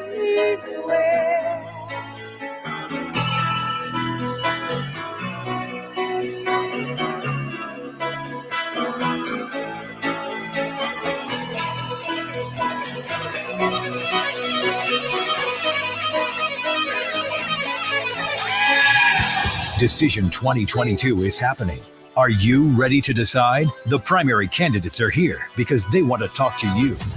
Decision 2022, right here, right now, on 97.1 FM Talk. Air Comfort Service knows that you have a ton of choices when it comes to selecting a contractor that you can trust to come into your home or your business to service your heating and cooling system. I knew that as well when I had to have my furnace looked at. That was one time. And then my air conditioner looked at, that was another time. My water heater looked at, that was another time. Every time I called Air Comfort Service, I was so incredibly glad that I did. There are companies out there that will tell you that a part is bad when it's not. You can trust Air Comfort Service to give you the truth and to give you options every single time. The most common parts being heat exchangers and compressors, the main and more expensive components to your heating and cooling system. If you are looking for someone to come out and potentially give you a free second opinion, you need to make sure that you know the people at Air Comfort Service. I'm glad that I did. They've been so good to my family, and they're going to be good to yours as well. I put my name by that. You can call them at 314-513-0091. That's 314-513-0091. You can find them online at aircomfortservice.com. Attention business owners. This is a public awareness message from the ThrottleNet cybersecurity team. The war against hackers and ransomware is underway. The only way to prevent the war from impacting your business is to speak with the ThrottleNet cybersecurity team immediately. You need to act now. The ThrottleNet cybersecurity team is prepared to protect you against cyber threats. Schedule a meeting right away by visiting throttlenet.com/cyberwar.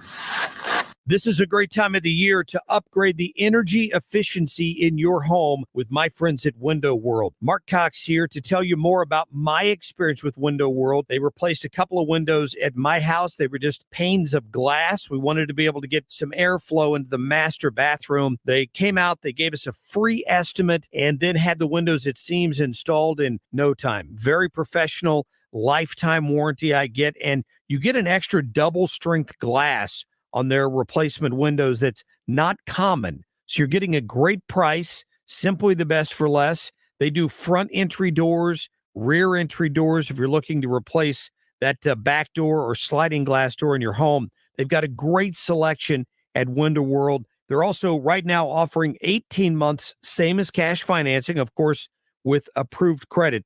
The preferred window of the St. Louis Blues, 314-993-1800, windowworld.com. If your business has accounting problems, you probably have tax problems. Hi, this is Lance Drury with the Lance Drury Law Firm in St. Louis. Running a small business is tough, and it's no surprise that companies that don't keep good books often run into tax issues. If you don't fix your accounting problems, you could be doomed to land in the same tax pitfalls every year. Call the Lance Drury Law Firm today. I can help you get out of tax trouble and stay out. If your small business doesn't have a CPA or accountant, I can help you find one. And if you already have one, I work closely with them to resolve your tax problems quickly. Make no mistake, if the numbers don't add up, the IRS will catch it. Fix your accounting and tax problems before they snowball with help from the Lance Drury Law Firm. Remember, if you have IRS issues, you have legal issues. Call attorney Lance Drury, 314-260-6120, or go to Lance, DRURY law.com. The choice of a lawyer is an important decision and should not be based solely upon advertisements. Hi, this is Curtis Barks. I am the owner of Complete Auto Body and Repair, here to tell you about our touchless automotive service. If you're experiencing the constant struggles of having the kids home from school or just want more of that family time where you can listen to them teach you about what they do every day, we provide touchless automotive service, return the vehicle to you clean and ready to go in the comfort of your own home. Check us out online at CompleteAB.com for more information. If it's not perfect, it's not complete. Others can't compete with Complete Auto Body. Dad, and service. Oh yeah, and service. He fixed the car. It's time for an $89 AC tune-up.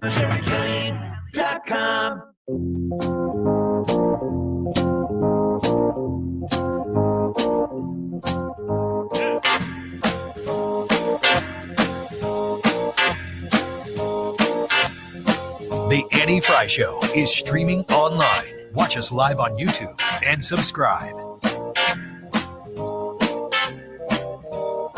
Welcome back to the Annie Fry Show. I just got to tell you, the highlight of my radio career is having Tyrus say that was the best introduction he's ever received. So you're just raising the bar for the next one, though. Oh, well. Next one, he's going to have to be on part of the angelic hosts. Okay. I mean, you're going to have to put him way up there somewhere. I'll have to work on that. Okay. I've got You my got time. I got my work. Got a week. Yeah. A couple of weeks, maybe. I don't know. Well, I'll get ready for it. I'll start working now on that. But you've been working for a long time on Wiggins America. Wiggins! Oh, Wiggins! You could say that because we've delayed it to this time. So Exactly. yeah, I've got an extra, half hour that I had to work on this? Did you use that time wisely? And Here's what I improve used it? that time You ate for. KFC, didn't you? No, but I did eat. And I did eat from downstairs. Okay. It was jalapeno chicken poppers. From KFC? No, Oh. from Papa John's. Oh, from Papa John's. Yeah. Gotcha. Yeah, people don't use them enough for those. They're very good. Okay, so Supreme Court case is New York State RPA, that stands for Rifle and Pistol Association, It does. right? It does. Versus Bruin. Now, Bruin would be representing New York here, and the Rifle and Pistol Association obviously looking to expand gun rights, but this case is about gun rights. It is before the Supreme Court. It is a pretty big case, and we've been watching this happen in slow motion because that's the way things go to the Supreme Court. They go very, very slowly, and they finally work their way up there. Well, it's there now, and this is a case that could have a pro-gun ruling, as most people are kind of speculating it will go that way, that will have a significant impact across the whole country. Now, if you're in a red state, probably won't notice a tremendous difference. Correct. Because your laws are already where they should be. But if you are in a blue state, this could have a pretty big impact on you. So I'm going to walk through. Now, you guys said you're gun guys, right? Like you're part of the gun culture. Well, I don't have a rifle in the back window of my pickup truck. Well, that's not necessarily what I mean, but I mean you enjoy the sort of like Brad. I like to go shooting. Yeah, you go shooting. I like learning about firearms, using different firearms, shooting different kinds of firearms. If you go to my YouTube page, there's pictures, videos of me shooting different cool kind of historical firearms on there. Neat. Yeah, so I've been a hunter all my life. Exactly. So, yes. Exactly. And I don't hunt, and I'm not really I have good friends who are really trying to pull me into that world. And I want to. I'm busy now with kids at the age they are and stuff, but I'm not into the culture of guns so much as I am into the sort of philosophical discussion about what gun rights mean for Understood. a free society. So I am very interested in the topic. I'm just not part of kind of the world of it. So when I say these things, you guys may say, oh, you know all about this, but I'm just talking about it kind of from the legal standpoint of what this means. So there are states right now that have what's called a may issue system. Are you familiar with this? Absolutely. Yes. Okay. So this is where the state decides whether you have a good and substantial reason as to why you need to carry a firearm. So technically they've gotten by not necessarily saying you can't have one, but they're saying we're the gatekeepers as to whether or not you deserve to have one. Oh yeah, that sounds fair. Yeah. So those are called may issue states. You can guess which states they are. Certainly New York, New Jersey. These are the states that are may issue, as in you want one, you got to ask us, and then we may decide that you can have one. Self-defense is not a substantial enough reason in a may issue state. You have to come up with some other reason. And so that's kind of what's at stake here.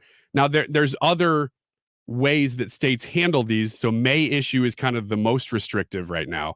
Shall issue leaves the burden of proof on the state as to why a citizen shouldn't have a permit. And burden of proof is always the game. Who has the burden of proof or persuasion? And that's really what you're highlighting is that difference between must and may issue states. Yeah. So may issue and shall issue. So those are kind of the most states, but there's been this movement within many states now. It's up to 25 states, and this has been happening relatively quickly, that move to constitutional carry, which is, when implemented, it makes the need for a permit to carry a gun completely irrelevant. So that's the absolute most hands-off the government is right now, and that's already in half of the states. So those states probably not going to be impacted by this decision really at all. Missouri's a constitutional carry state, correct? I don't know the answer to that. Yes, it is. I live in Illinois. It is. Missouri is a constitutional carry state, so you don't have to have a permit of any kind, and you can open carry. Do you know how recently they became a constitutional carry state? Yeah, I'm going to go out on a limb. I don't have it in front of me. I'm going to say 2016. Yeah, not long, right? 2017, 2016. And before then, you had to get a permit. But even before that, you could keep, like, for example, Missouri previously had a law that you could keep a pistol for your own protection in the glove box of your car, and you didn't have to have a permit for that. But now Missouri is a full constitutional carry. Yeah, so those are the three classifications that we're talking about here. I think there's probably nuance to all of them, but we're generally talking about a may issue versus shall issue versus constitutional right. But here's why this is a big issue. And if you're listening to that, you may say, well, those are details. I'm not really sure why that's important or why this should be at the Supreme Court. Here's why it's at the Supreme Court. And it gets to the foundation of when folks have complaints about too much government control. This is the poster child for not wanting too much government control, because here is the situation. If you go in New York and you say, I want to have a permit for a concealed carry weapon because I don't feel safe because of the crime-ridden streets in the city of New York, I want to have a gun. They can say, no, that's not a good enough reason, rather. So the government bureaucrats are in the situation of saying to you, we don't think you're good enough to warrant having protection. Now, if you're a limousine liberal in the city of New York, you've got your protection detail. They all have guns. So right. The wealthy and the elite and the primarily the entrenched, and if you want to call them the swamp, those folks all have protection. But if you're a regular Joe in New York City, you get denied because the government bureaucrat says you're not good enough, and I don't think you warrant having a pistol. And in legal circles, when that whole thing is may and the government has to make that decision. That's called arbitrary and capricious. That's the phrase that's used. This is why I brought this up with you. Okay, that's what that phrase means. And laws cannot have arbitrary and capricious application. So if Joe comes in and says, I want a pistol because I work on a farm, and the guy says, okay, and the next guy comes in, he could say, I work on a farm, and the government bureaucrat could say no, even though the two people are indistinguishable. Under the New York law, the bureaucrat could say yes to one and no to another. That is the definition of arbitrary and capricious. And that's what's being argued before the Supreme Court. Yes. And that's what's at stake. And legal scholars are saying that they're anticipating that these may issue states like New York and apparently New Jersey and some others, they're going to be affected by this because they would have to become probably more like a shall issue state, right, where they couldn't decide no to you, yes to you, kind of arbitrary, whatever, you're not worthy, but you are. It instead becomes, well, if there's any reason why you can carry, you can, right? Correct. Now, it still permits, so it's not constitutional. It's not complete freedom. The state still has a hand in it, but we'd be moving in the right direction. It's one of the reasons I wanted to bring this story up is because we talk about so many movements that are happening, and a lot of the times we're sort of playing defense. We're saying, look, this is happening. We need to stop, especially with an administration like this. You constantly are having to point out things and say, we need to be aware of this. This is movement in the right direction. But it is, but there's even a distinction there that needs to be made, Brian, and it's this. If you look at a lot of the movement so-called to the right at the Supreme Court level, the movement that we're seeing is movement in two directions.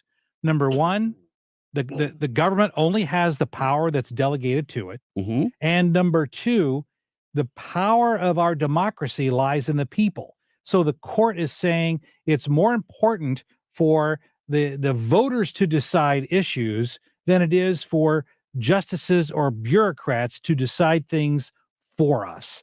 And to me, that's what this whole issue is with regard to may or shall carry, is that if you live in a state, you should have the right to vote that and not make it imposed upon you by bureaucrats. Yeah, it's interesting that you're bringing that up because I heard somebody say this, and I honestly, maybe it was you because I've heard you talking, you filled in for Reardon and things. I've listened to you doing that too. But I've heard somebody on this station say recently that when you talk about conservative justices versus liberal justices, you always know how a liberal justice is going to vote because they always vote in line with basically the party. Correct. The Democrat Party. Correct. Whereas most, not all, but most conservative justices, you don't always know how they're going to vote. And it's because they're not really aligned with party so much as they are case by case and constitution. And that really should be all guilty. of them. I said was that you? Yeah, it was me. That was fantastic. It's very true. And we get frustrated with the so-called right-leaning justices because we don't know where they're going to land on things. John Roberts. Oh, yes. sorry. No, sorry. Excuse me. He is the best example of Yes, that. he is. But even Gorsuch, even Kavanaugh, Amy Coney Barrett. Now you got Clarence Thomas and Alito tend to fall where you expect them to fall pretty much every time. But most of those justices, you don't always know. And it's because they're looking at things with a lot more nuance than just the politics of the moment. And I think that gets overlooked as actually a benefit. Now, it produces frustrating results sometimes, ones that I don't necessarily think are right, but I have to respect that as sort of a philosophy overall. Well, let me end this concept or this discussion with this thought.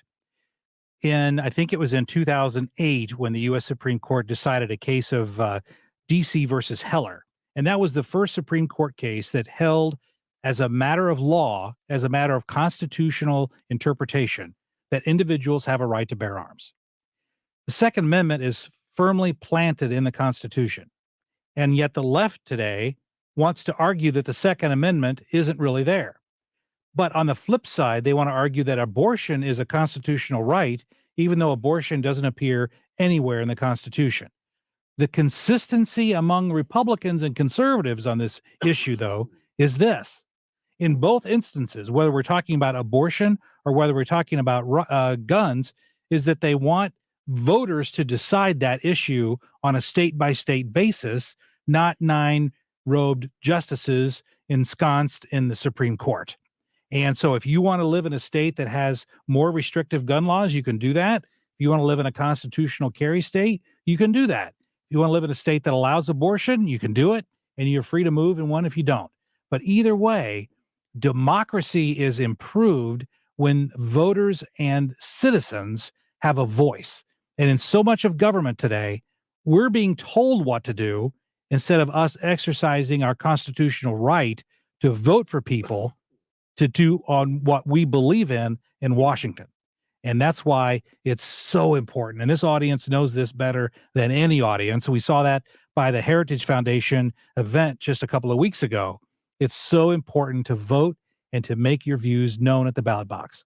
That's why it's beautiful to see things returning more, generally speaking, returning more to states' rights and states deciding these things, because we're closer to those things. We are. And you are closer to your state representatives than you are your national representatives. And so things getting closer to the state level, I think, is just a good thing for everybody. Well, I think the founders even realized that. That's why it's set up. Federalism. Yeah. Because they put that in the Constitution, the enumeration clause. The federal government has these powers, and what doesn't fall under these powers, that goes to the states.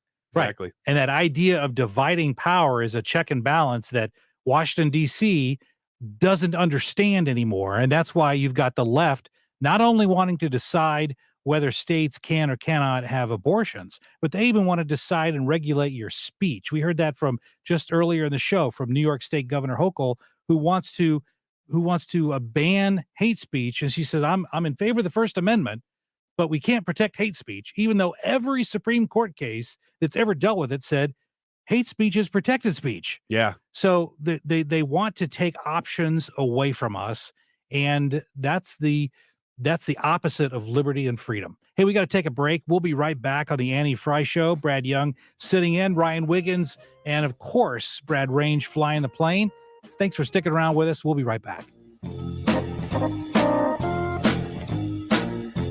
The Annie Fry Show is streaming online. Watch us live on YouTube and subscribe.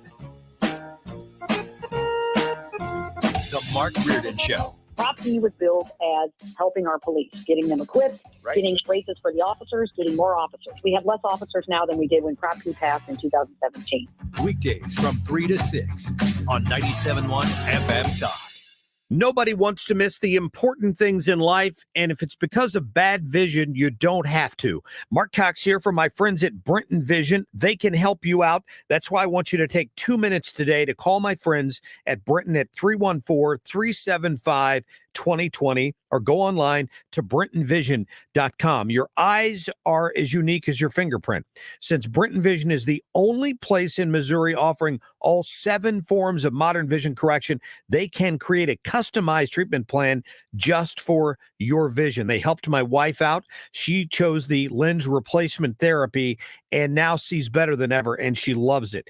You can have that same experience with Brenton Vision. They accept flex plans and medical spending plans as well at Brenton. So don't let that money expire or go to waste. See your best. Do what we did. Call Brenton Vision at 314-375-2020 or schedule online right now at BrentonVision.com. It's time for Edwards Carpet's Memorial Day sale. As prices continue to rise, now is the time to take advantage of these sale prices. Get a 20-year warranted carpet that normally goes for $6.99 a square foot for only $4.29 a square foot, completely installed with a premium pad. Save on all types of flooring and hurry in as there are limited supplies on some sale products. Great products, great service, and guaranteed installation. Edwards Carpet for all your flooring needs. Come on down to Edwards Carpet Stores. Mark Cox here. Join me, Annie Fry, and Mark Reardon, along with Thomas Helbig of the Retirement Advisory Group for the next Protecting Your Retirement educational event, Tuesday, May 24th at the Frontenac Hilton at 6:30. There's limited seating, so go online at retirementkey.com. Here's Thomas with more. Are you nearing retirement or already retired and concerned how all the market volatility is hurting your retirement accounts? Did you know there are financial tools that allow you to participate in the market growth and still protect you from any losses? Did you also know if you're 59 and a half or older, you can now roll over your 401k tax-free to protect your nest egg from market losses and still generate more income than most investment options? You'll get all the answers and more. If you're 59 and a half or older, you don't want to miss this event. Protect your retirement nest egg and join the official financial advisor of my show, Thomas Helbig, Tuesday, May 24th at the Frontenac Hilton at 6:30. Call 314-993-9494 or online at retirementkey.com. That's retirementkey.com. Is your current home loan the right fit for you? Rising home values mean that you could have more home equity than you might imagine. And if you're considering a refi, an expertly chosen loan from Loan Depot could save you thousands. Ask about their smart term loans, cash out, and over 300 loan options to find just the right mortgage loan for you. Call now, 866-888-LOAN, or go to loandepot.com. Loan Depot, where home means everything. Rates are subject to change. Equal housing opportunity lender. NMLS number 174457. Licensed in all 50 states. Dell Technologies wants to celebrate all your hard work with these Small Business Month specials. Get great value offers on powerful laptops, desktops, and servers with Windows 11 Pro starting at $499, plus top monitors and docks, all with easy financing options through Dell Financial Services. It's the perfect time to upgrade so you and your team can stay secure from anywhere. Call a Dell Technologies advisor at 877-ASK-DELL. That's 877-ASK-DELL to refresh your business tech with these Small Business Month specials. Dell recommends Windows 11 Pro for business. Veterans, whatever you're going through, don't wait. Reach out. Find resources at va.gov/reach. That's va.gov/reach. Brought to you by the United States Department of Veterans Affairs and the Ad Council. You're listening to the Annie Fry Show live from the Air Comfort Service Heating and Cooling Studio. In addition to heating and cooling, Air Comfort Service also offers indoor air quality, water heater, and AeroSeal duct sealing services. Get in your comfort zone with aircomfortservice.com. Information to keep you moving. Dependable traffic mornings and afternoons with Sue Thomas. Driven by Ambassador Midwest Floor Company, the best way to deal with in-home traffic. Experience more at Ambassador Midwest Floor.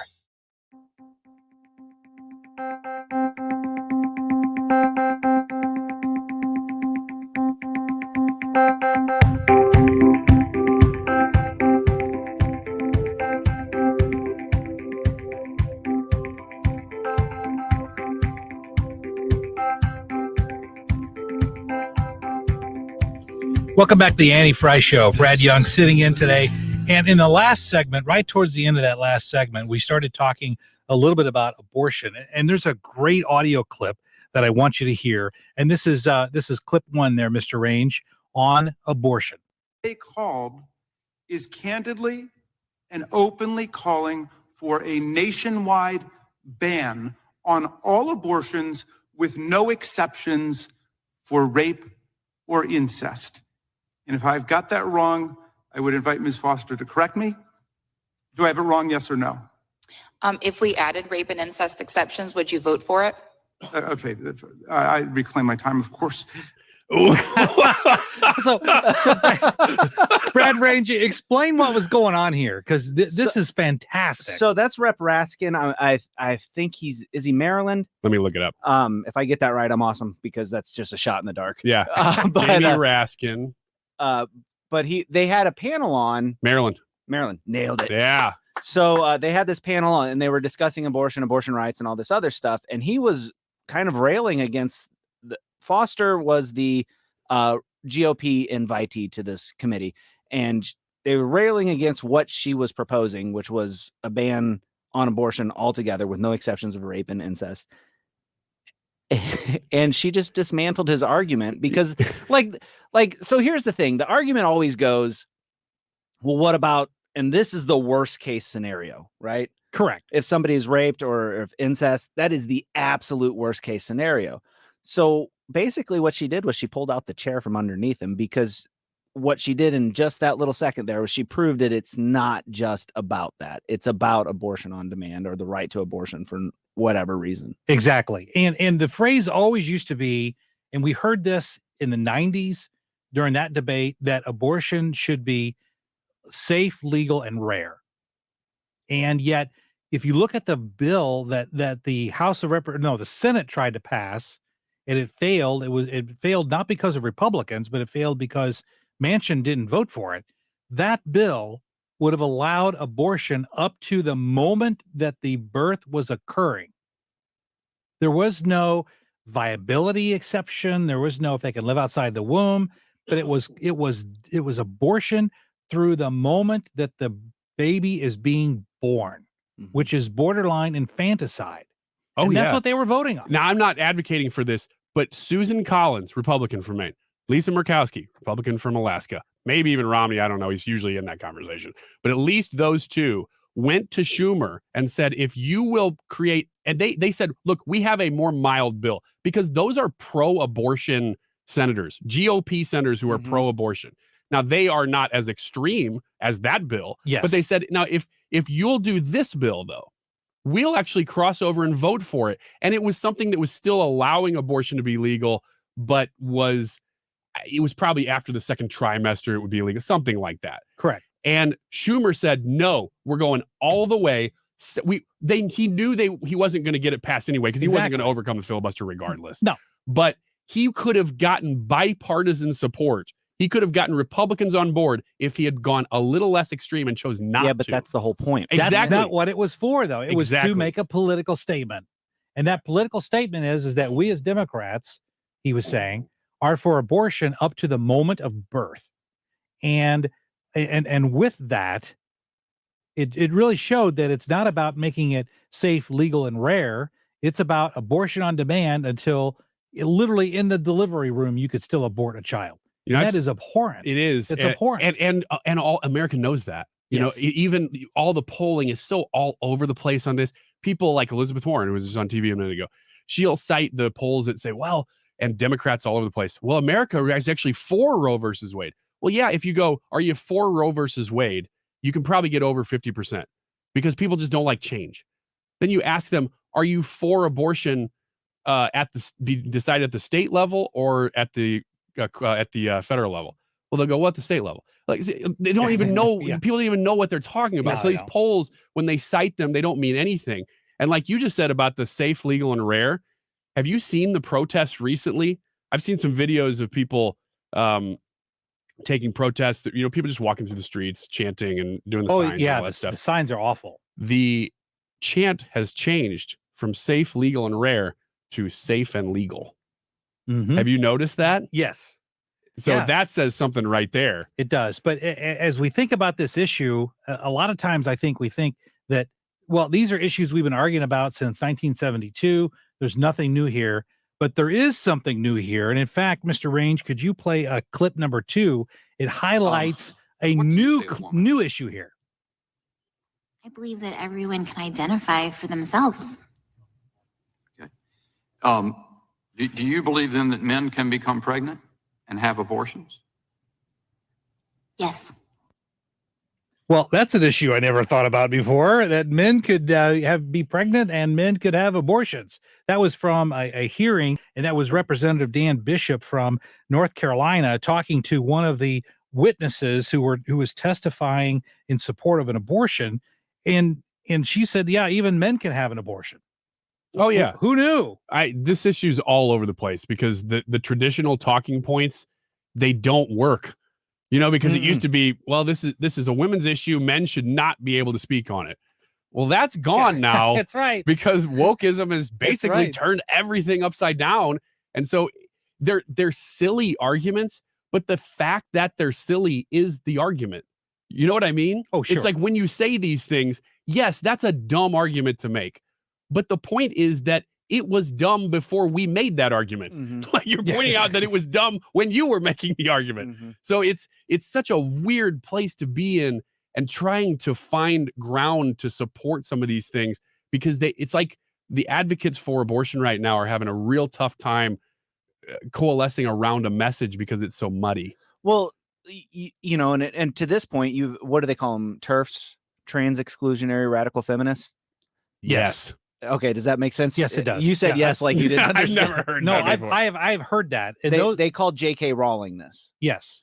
But they have a traditional view of, the abortion debate, and they can't coalesce with the new feminists because they don't agree with that because they're like, we fought for women's rights, and now you're trying to say that there's no difference and that you can change what you are and all this other stuff. So they can't coalesce either. Yeah, Well, it's a mess. Here's what's been nagging me about this issue, and it's going to take just a moment to lay this out. I know I look at the clock, but several years ago in Hollywood, there was this issue about you couldn't have someone playing an Asian character that wasn't Asian, or then it got to the point where you couldn't have someone who wasn't homosexual playing a homosexual because that was called cultural appropriation. If you're not a part of that, then you can't play that. Well, why doesn't that same philosophy apply to gender appropriation? In other words, why can you have a woman pretend to be a man or a man pretend to be a woman? Why isn't that the same as the issue of saying you can't portray someone on screen unless you automatically belong to that group? Aren't those issues or aren't those positions contradictory? The problem is you're taking those things to their logical end. Yes. Which is what I do for a living. yeah, exactly. That's why you're good at what you do. I mean, yeah, these things, they always go that way because they're all based in pure emotion and they're based in the moment. Mhm. They're not based in anything lasting longer than what's happening in this time right now. Yeah, and I think that's something that's really important that we need to remember because when you look at a lot of the ideas that the left comes up with, they are very much, and you could take it to any subject you want. It's a very much in the moment decision without regard for what could happen or the ramifications could be down the road. But Rachel Dolezal was heavily criticized by everyone, by the right and the left, for saying that she self-identified as an African American, even though she was from white parents. So she was criticized for cultural appropriation for pretending to be African American when she truly wasn't. But my question is, why isn't that same argument made for gender appropriation? Yeah, and the same argument made for you've seen a lot of more movies and TV shows about autism awareness, where you have characters and maybe even main characters who are autistic in shows. Mm-hmm. And so you have characters playing them who are oftentimes not autistic. So it's okay. Rain Man. Well, that's a good one. That's an older one. But it's okay in that circumstance because you're furthering a different agenda, but you can't apply the same logic to it. Don't confuse me with logic. Yeah, don't do it. I'm on a rant here. Don't confuse me with the facts. Hey, Brad Young sitting in for Annie Fry. We've got more of the Annie Fry Show coming up next on 97.1 FM Talk. Rhino Shield is engineered to outlast paint, formulated to outsmart the elements. Expect more from an exterior coating with Rhino Shield. Rain or shine, sleet or snow, mold or mildew. Premium protection from whatever Mother Nature sends our way. Our home exterior coatings intelligently designed to stand up to Mother Nature. We're driven by the uncompromising commitment to coat your home in quality. Experience the Rhino Shield difference. We've been changing the expectation of exterior coatings for decades, one home, business, church, condo at a time. Maintain your architectural features. Regular paint is an expense that never ends. The decision to do vinyl will leave you with a plastic moldy box. Paint a house, shield your home. Call 877-25-RHINO, 877-25-RHINO, or 877-25rhino.com. You know what we did there. Tell them, ladies. Don't paint, don't vinyl, go Rhino Shield. Never paint your house again. Rhino Shield. On Saturday, May 28th, the Cardinals host the Milwaukee Brewers. And that day, 25,000 fans ages 16 and older will take home their very own stainless steel tumbler featuring Yadier Molina, courtesy of Coca-Cola and Quick Trip. This 30-ounce Yadi tumbler comes in two styles, and you will not know which one you will receive until you enter the gates at Busch Stadium. That's Saturday, May 28th, the Cardinals, the Brewers, and the Yadi tumbler. Get your tickets today at cardinals.com. Kick off the summer season and spend your Memorial Day at the ballpark. On Monday, May 30th, the Cardinals host the Padres, and that day, 25,000 fans ages 21 and older will take home their own set of 4 cornhole bags thanks to Budweiser. There are 2 designs available, one that highlights memorable pitchers and one that features Cardinals' great catchers. That's Monday, May 30th. Great seats remain, so get your tickets today at cardinals.com. Hi guys, it's Andrew with Pineview Medical Clinic. Is erectile dysfunction damaging your relationship? Are you sick of the pill and all the side effects? Well, welcome to the future. We have a major medical breakthrough. Pineview Medical Clinic uses the most advanced form of wave therapy. Backed by 60 clinical studies, our technology uses pressure waves to repair and open up blood vessels. We've helped countless men get rid of their ED. But what is the true end result? Their relationship, even their lives, improve drastically. If you're ready to regain your love life, call us right now, and not only will the assessment and ultrasound be free, we'll also give you a gift that produces immediate results in the bedroom. It almost never fails. This is worth $550, and it's free to callers right now. 314-530-7777. That's 314-530-7777. Put a stop to your erectile dysfunction and experience what I call the happiness ripple effect. Call Pineview Medical Clinic now. 314-530-7777. KFTK FM Florissant, driven by the Bomarito Automotive Group, 97.1 FM Talk. An Odyssey station. A new abortion ban. On Lisa Brady, Fox News. Lawmakers in Oklahoma just giving final approval to a bill that would only allow abortions to save the mother's life or in cases of rape or incest. It's one of several anti-abortion measures sent to the Oklahoma governor recently. Vice President Kamala Harris meeting with abortion providers after the leaked draft opinion suggesting the Supreme Court might overturn Roe versus Wade. If they do, it will be the first time in the last 50 years at least that the court has recognized a constitutional right only to take it away. Harris also warning again that other rights could be in jeopardy, including same-sex marriage. Many supporters of overturning Roe argue abortion should be up to the states. Members of the U.S. House gather on the Capitol steps to denounce the deadly shooting in Buffalo and the ideology they say led to it. Democratic representatives, including Nanette Diaz-Barragán of the Hispanic Caucus, say at issue is the concept of replacement theory. The hateful lies that pit one race against another. Black Caucus Chairwoman Joyce Beatty says social media has spread it and blamed conservatives for, as she said, adopting it as a key plank in the Republican platform. The accused Buffalo shooter, Peyton Gendron, is said to have mentioned the white supremacist fear of replacement by minorities in a manifesto prior to the assault that killed 10 Black Americans. The House passed a bill Wednesday night aimed at preventing acts of domestic terrorism. Fox's Gernal Scott. Senate Republican leader Mitch McConnell calls racism abhorrent and says all Americans should stand up to it. A state appeals court just ruling that New York City's ban on chokeholds is constitutional. The police union calls the ban ill-conceived and says it's reviewing its legal options. America is listening to Fox News.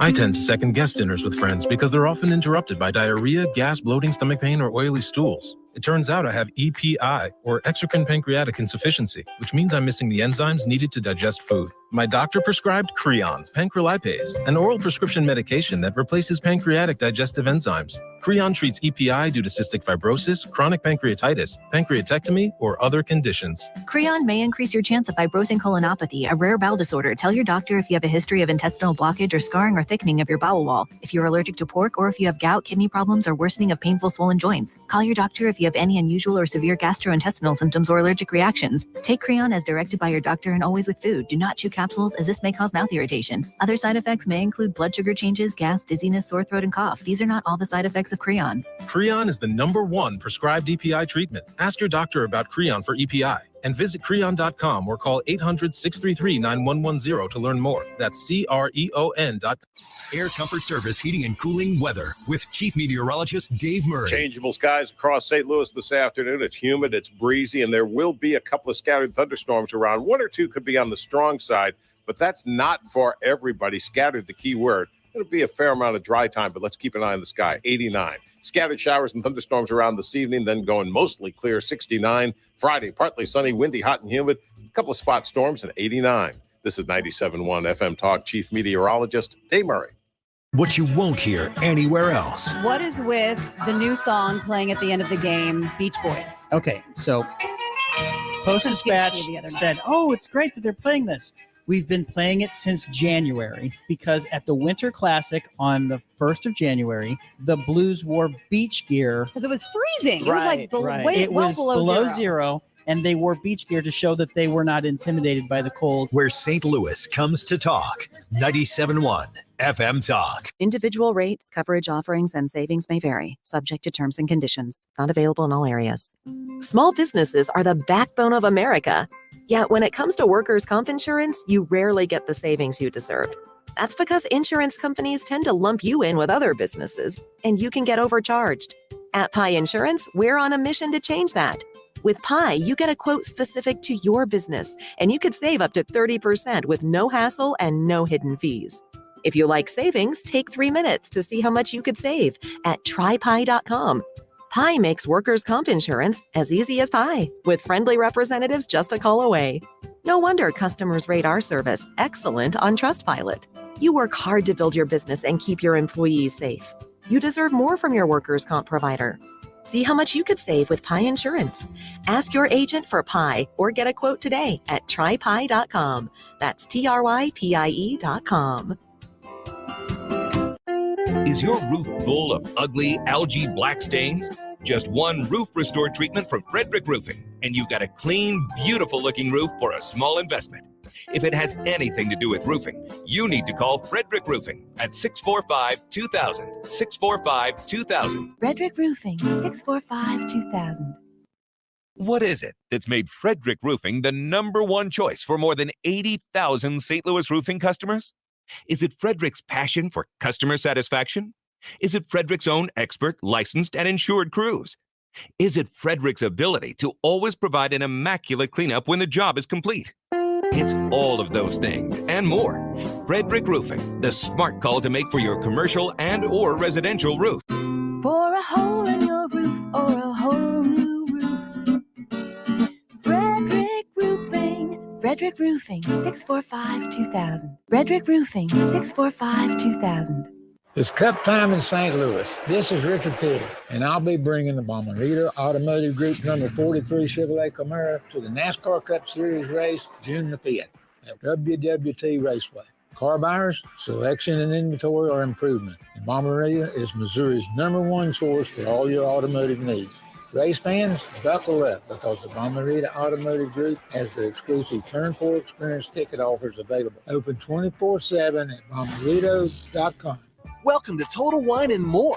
I'm on cooler duty this weekend. Fill it up with seltzers and canned cocktails. Oh, wow, great prices. Find what you love what you find.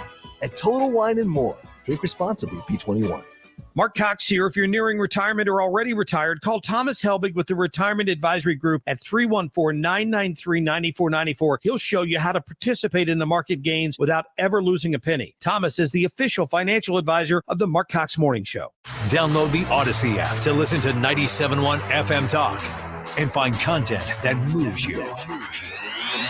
Anytime, anywhere. The Odyssey app for 97.1 FM Talk on the go. This hour of the Annie Fry Show is sponsored by The Loading Dock. River views, outdoor dining, live music, and overnight accommodations.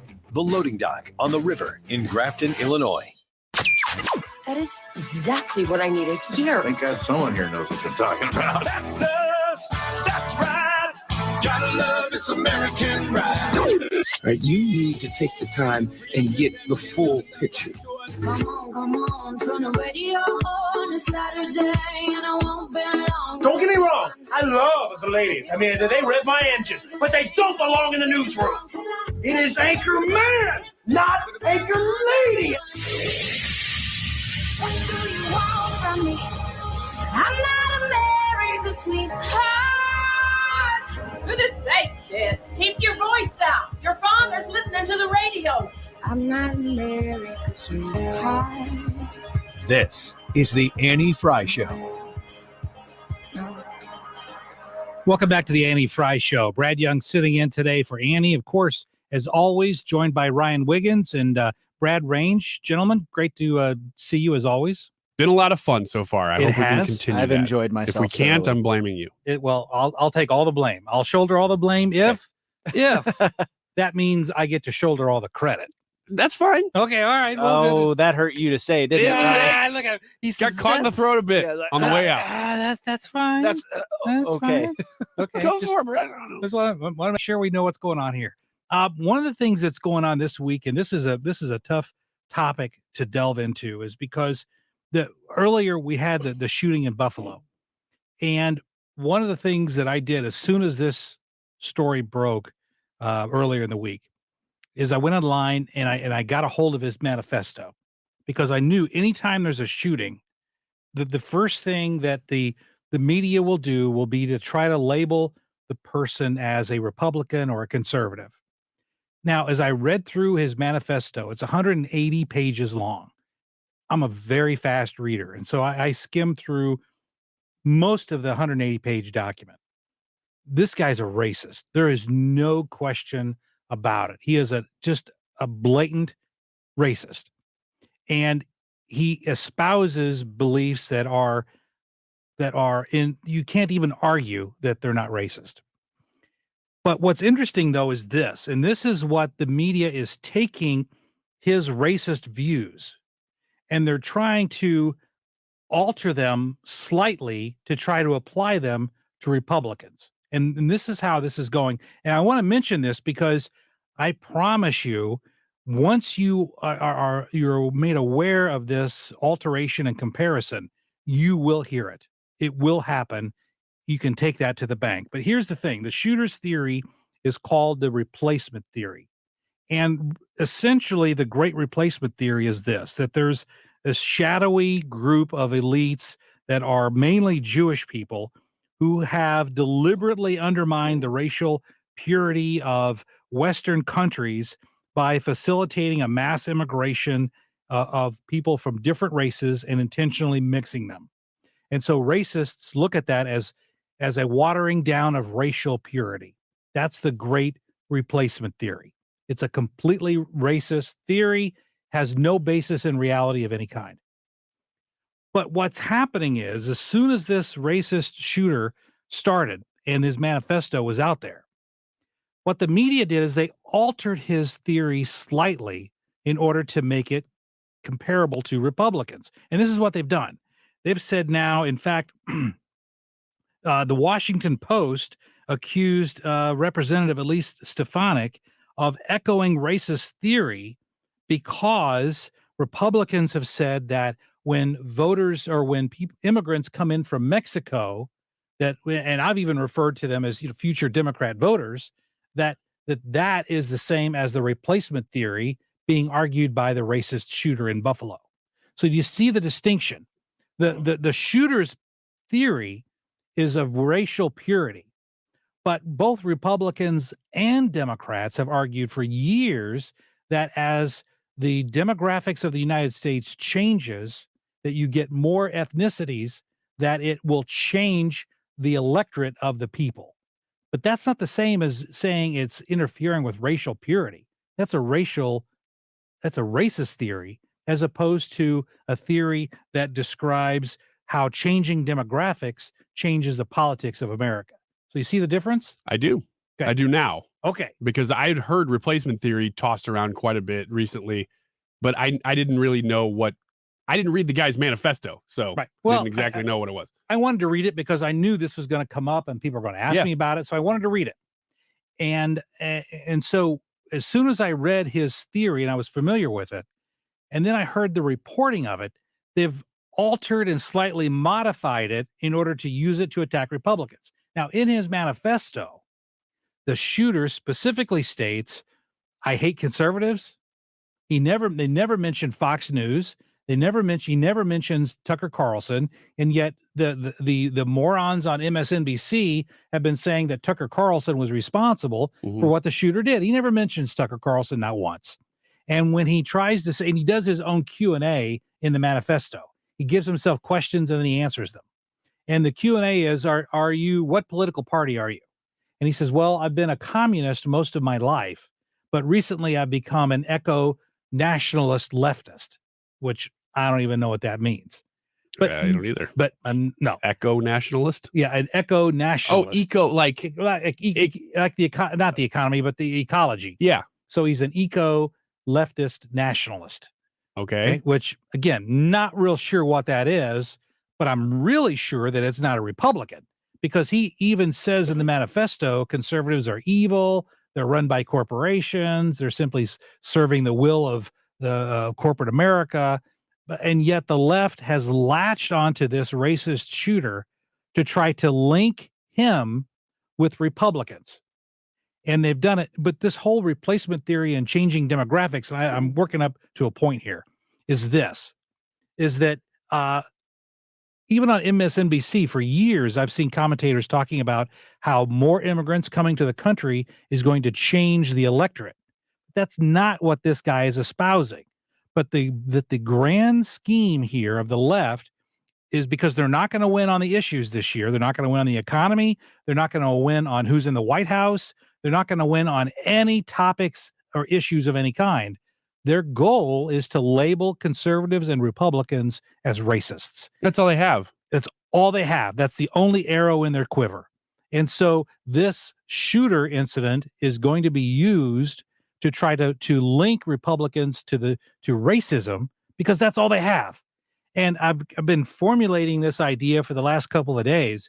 And then just today, I heard this clip from Donnie Deutsch, who's also on MSNBC, where he essentially agrees with me. Here's what he said. What the Democrats need to do, and it's so obvious at this point, is brand them with it, is basically take this replacement theory and now make it the Republican racist replacement theory. Make every Republican answer, do you believe in it or not? Brand every Republican, this is the party of the replacement theory. Take what is a sliver, or I'm a real minority, but a minority, and make it the entire raison d'etre of the Republican Party. Do the same thing with violence. It's the RV party. It's the Republican violence party. Brand them, this is judo, the very, very heinous things that they stand for and are hiding behind. Brand them on it. Take a branding iron, put it on them so that any mainstream Republican has to wear that badge and go, are you voting Republican? Do you understand you're voting for the replacement theory? Do you believe in that? Is that what you stand for? Do you believe that immigrants are coming over to replace white people and it's part of a Jewish cabal playing this whole thing and through interracial marriage? Do you believe, because that's the Republican platform. So make the Republicans own it. Boy, nothing what he said is true. Nothing about what he said is true. I have bad news for Donnie Deutsch. What's that? That is not a new playbook. No, that is what you've already been doing for 20 plus years. Of course. That's not anything new. But what is new is this clearly racist shooter in Buffalo and him publishing this manifesto outlining these ideas and their attempt to equate his racist views, the shooter's racist views, with the politics of the Republican Party, which are not a lot at all. In his manifesto, he says, I was a communist, and now he's left. He's a leftist. But they're going to try to flip that to label Republicans as racist through what this shooter did. I mean, it just sounds like they already had this train going in this direction. They were just waiting for an incident. This is a news story that, can we grab this and put this box on one of these flat cars and make it go in that direction? That's all they're doing. But since they've got no other issues to run on this year, they don't. No You're other right. issues. There's They have nothing. nothing. They have nothing to run on. It's going to be this and abortion. Those are the two issues for the left coming up to the midterm elections. Do you know how old the shooter was or anything like that? Yeah, he was 18 years old. See, that surprises me. I recall that he was young. I couldn't remember how young, because a lot of the stuff he's talking about is stuff that my liberal friends would talk about in college in the early 2000s. Oh, yeah. And it's stuff that's really moved. It's not part of the common, lexicon of political discussion anymore. It's about 15 years behind, it seems. I'm about to blow your mind. You know what I'm saying? Yeah, your liberal friends in college, they're in the workforce now. They're in education jobs. Yes. And they're pushing these ideas. No, I'm saying that even those ideas aren't the ones that are pushed anymore. The idea that you have a Jewish cabal that's running Hollywood and controlling all the messaging, and you have conservatives that are all tied to corporations. Those things are 10 to 15 years old. That's not MAGA Republicans aren't tied to of course not. corporations. That's for an 18-year-old to be saying that stuff. Again, that seems like old stuff. Well, it is, because he got it all off the internet. Yeah. In fact, the guy explains a lot. 180 pages, you can explain a lot. And he explains how he became radicalized. And he explains in the manifesto that that I was just a run-of-the-mill communist until I started reading these things on the internet, and it opened my eyes. Well, he's reading junk that may have been published 10 or 15 years ago. Maybe. That's still been floating around on the internet. Yeah. So this is not new. It's ridiculous. It's obviously racist and wrong and reprehensible, but he became radicalized by reading it. But the trick is, and this is what I've made the point, but I want to drive it home, is that the left is going to use his racist theory in order to shift it to say, if you talk about changing demographics, then you believe in the same Jewish cabal nonsense that the shooter was espousing. Man, I think you're right. I think they're going to try to do that. I don't think it has any legs to it because they've been trying to do that. And anytime, look, the right does this too. You use these big vocabulary words, and this is why Trump was so successful. He used like 5th grade vocabulary in everything he does. He doesn't call it like a news media narrative. He just goes fake news, I mean, he's a blunt force object, and he says things that you remember. If they're going to try to do, well, if this is replacement theory, I mean, I'm in news, and I generally kind of had an idea of what it was, but I didn't even know until you just explained exactly what replacement theory was. That is, if they're going to try to use that vocabulary, they're going to fail. That's not going to go anywhere. Well, I can tell you that at this point, they are on the Titanic and they're looking for anything that You're floats. right. No, Anything that's that completely floats. right. Okay. Yeah. If it floats, I'm grabbing it. Yeah. Because we're going down, and it's time to grab on. So, they always say the band played while the Titanic was going on. But the Democrats are grabbing the cellos right now. No, you're right. I think these cellos might float. I'll grab one. They will do that. I'm not saying they're not. I just don't think they can.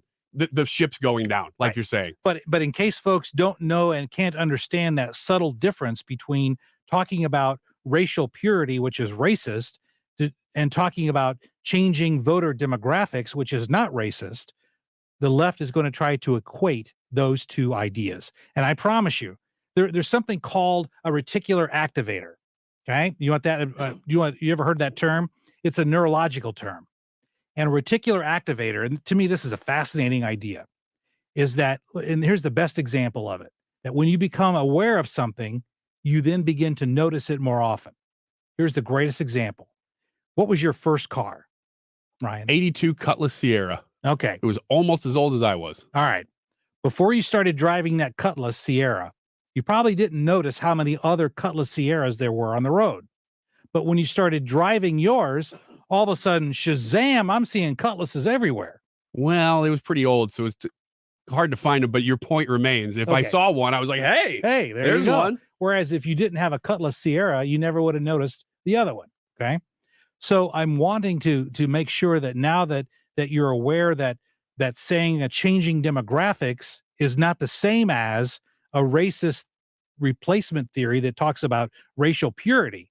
Now that we're alerted to that, every time we see that equation of the equating of those two ideas on the mainstream media, we're going to go, you can't do that. Everyone's going to be clued into that and hopefully understand that the left is simply grasping at a strategy of labeling conservatives as racists. What was the term again for the neurological term? Reticular activator. Reticular activator. I had a strong urge when you said reticular activator to be like, big words, fake news. Check me, man. Okay. You check me and see if I'm right. Okay.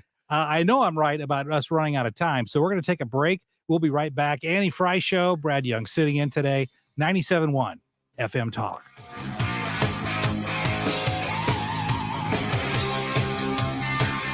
You're listening to The Annie Fry Show. Find the podcast, on-demand audio, and more at 971talk.com/Annie.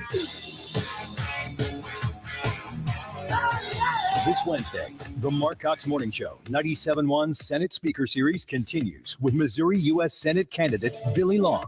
Join us at 18 North Central in O'Fallon, Missouri, where you can meet with Billy Long and Mark Cox and ask questions this Wednesday. If you're looking for people that are going to help you organize your life with custom storage designed and built around you and your circumstances and your family and your hobbies and your lifestyle, I have the people for you. Simple. Closet Factory, a St. Louis family-owned and operated business, will come to your house, give you a free consultation, and take a look at what you're trying to fix in your home. Maybe it's a space that you have no idea what to do with. They have more than enough ideas to give you those options to make sure that your space is expanded. Now, of course, they can't magically make the square footage of your home increase, but they can give you more access to the square footage of your home with customized storage for your concerns in your house. If you're looking for custom storage in your bedroom, in your master closet, in your hallway closet, in your laundry closet, if you're looking for custom storage in your garage or in your basement, the Closet Factory is the answer for you. 314-961-4300.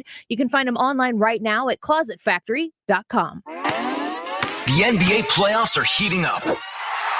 Unlock every angle with coverage from the BetQL network. Find out which teams could cause an upset, get the latest injury updates, and find out where the money line is moving with daily coverage from the Daily Tip. Go deeper into each series with BetQL Daily and You Better You Bet. And get live reactions to the biggest playoff moments with BetMGM tonight. Get started with the Odyssey app or find us on Twitch. Introducing EarLens, a new approach to the treatment of hearing loss that uses a tiny custom-fit lens to gently vibrate the eardrum without surgery. That means EarLens gives you 2.5 times the audible bandwidth of traditional hearing aids for dramatically better speech understanding. EarLens may result in improved hearing, even in noisy listening situations. To learn more, go to earlens.com today. That's EARLENS.com and register for a free virtual consultation. That's earlens.com. Just how low will a politician go to get elected? Ask Darren Bailey. Bailey's letting J.B. Pritzker finance his campaign. Over $5 million from the Democrats meddling in our primary, trying to buy the Republican nomination for Bailey. Pritzker finally admitted it. There's a new ad from the Democratic Governors Association to help Bailey in the primary. You're behind this ad. Yeah, I support that ad. It elevates attention to all of the good. I'm simply trying to tell everybody who Darren Bailey is. And Bailey's downright giddy about it. You're glad to see those ads from the Democratic Governors Association? Oh, yeah, I do. And that's beautiful. So craven. Darren Bailey sold out at the drop of a dime for Democrat money. Easy to buy, easy to beat. Pritzker knows Bailey's too weak to win in November. And he shouldn't, because he's just like Pritzker. Darren Bailey raised our property taxes 13 times, 81% higher. Pritzker's favorite tax-raising Republican. We can never trust him again. Paid for by Urban for Illinois. Looking to sell your house without all the hassle and pricey repair costs? Great! Because Chris Buys Homes in St. Louis loves buying fix-up homes in any condition, as is, no fees and no commissions. Call 314-782-8000, and Chris Buys Homes in St. Louis will give you a cash offer right now. No strings attached. We buy inherited houses, divorce houses, trashed houses, even those my tenant won't pay rent houses. Call Chris at 314-782-8000 and find out how easy it is to work with us. That's 314-782-8000. Do you think your home will be difficult to sell? Easy. Our team will provide you with personal guidance through our short and simple process to turn your house into a pile of gold. Just call Chris at 314-782-8000. 314-782-8000. That's 314-782-8000. And let Chris worry about everything.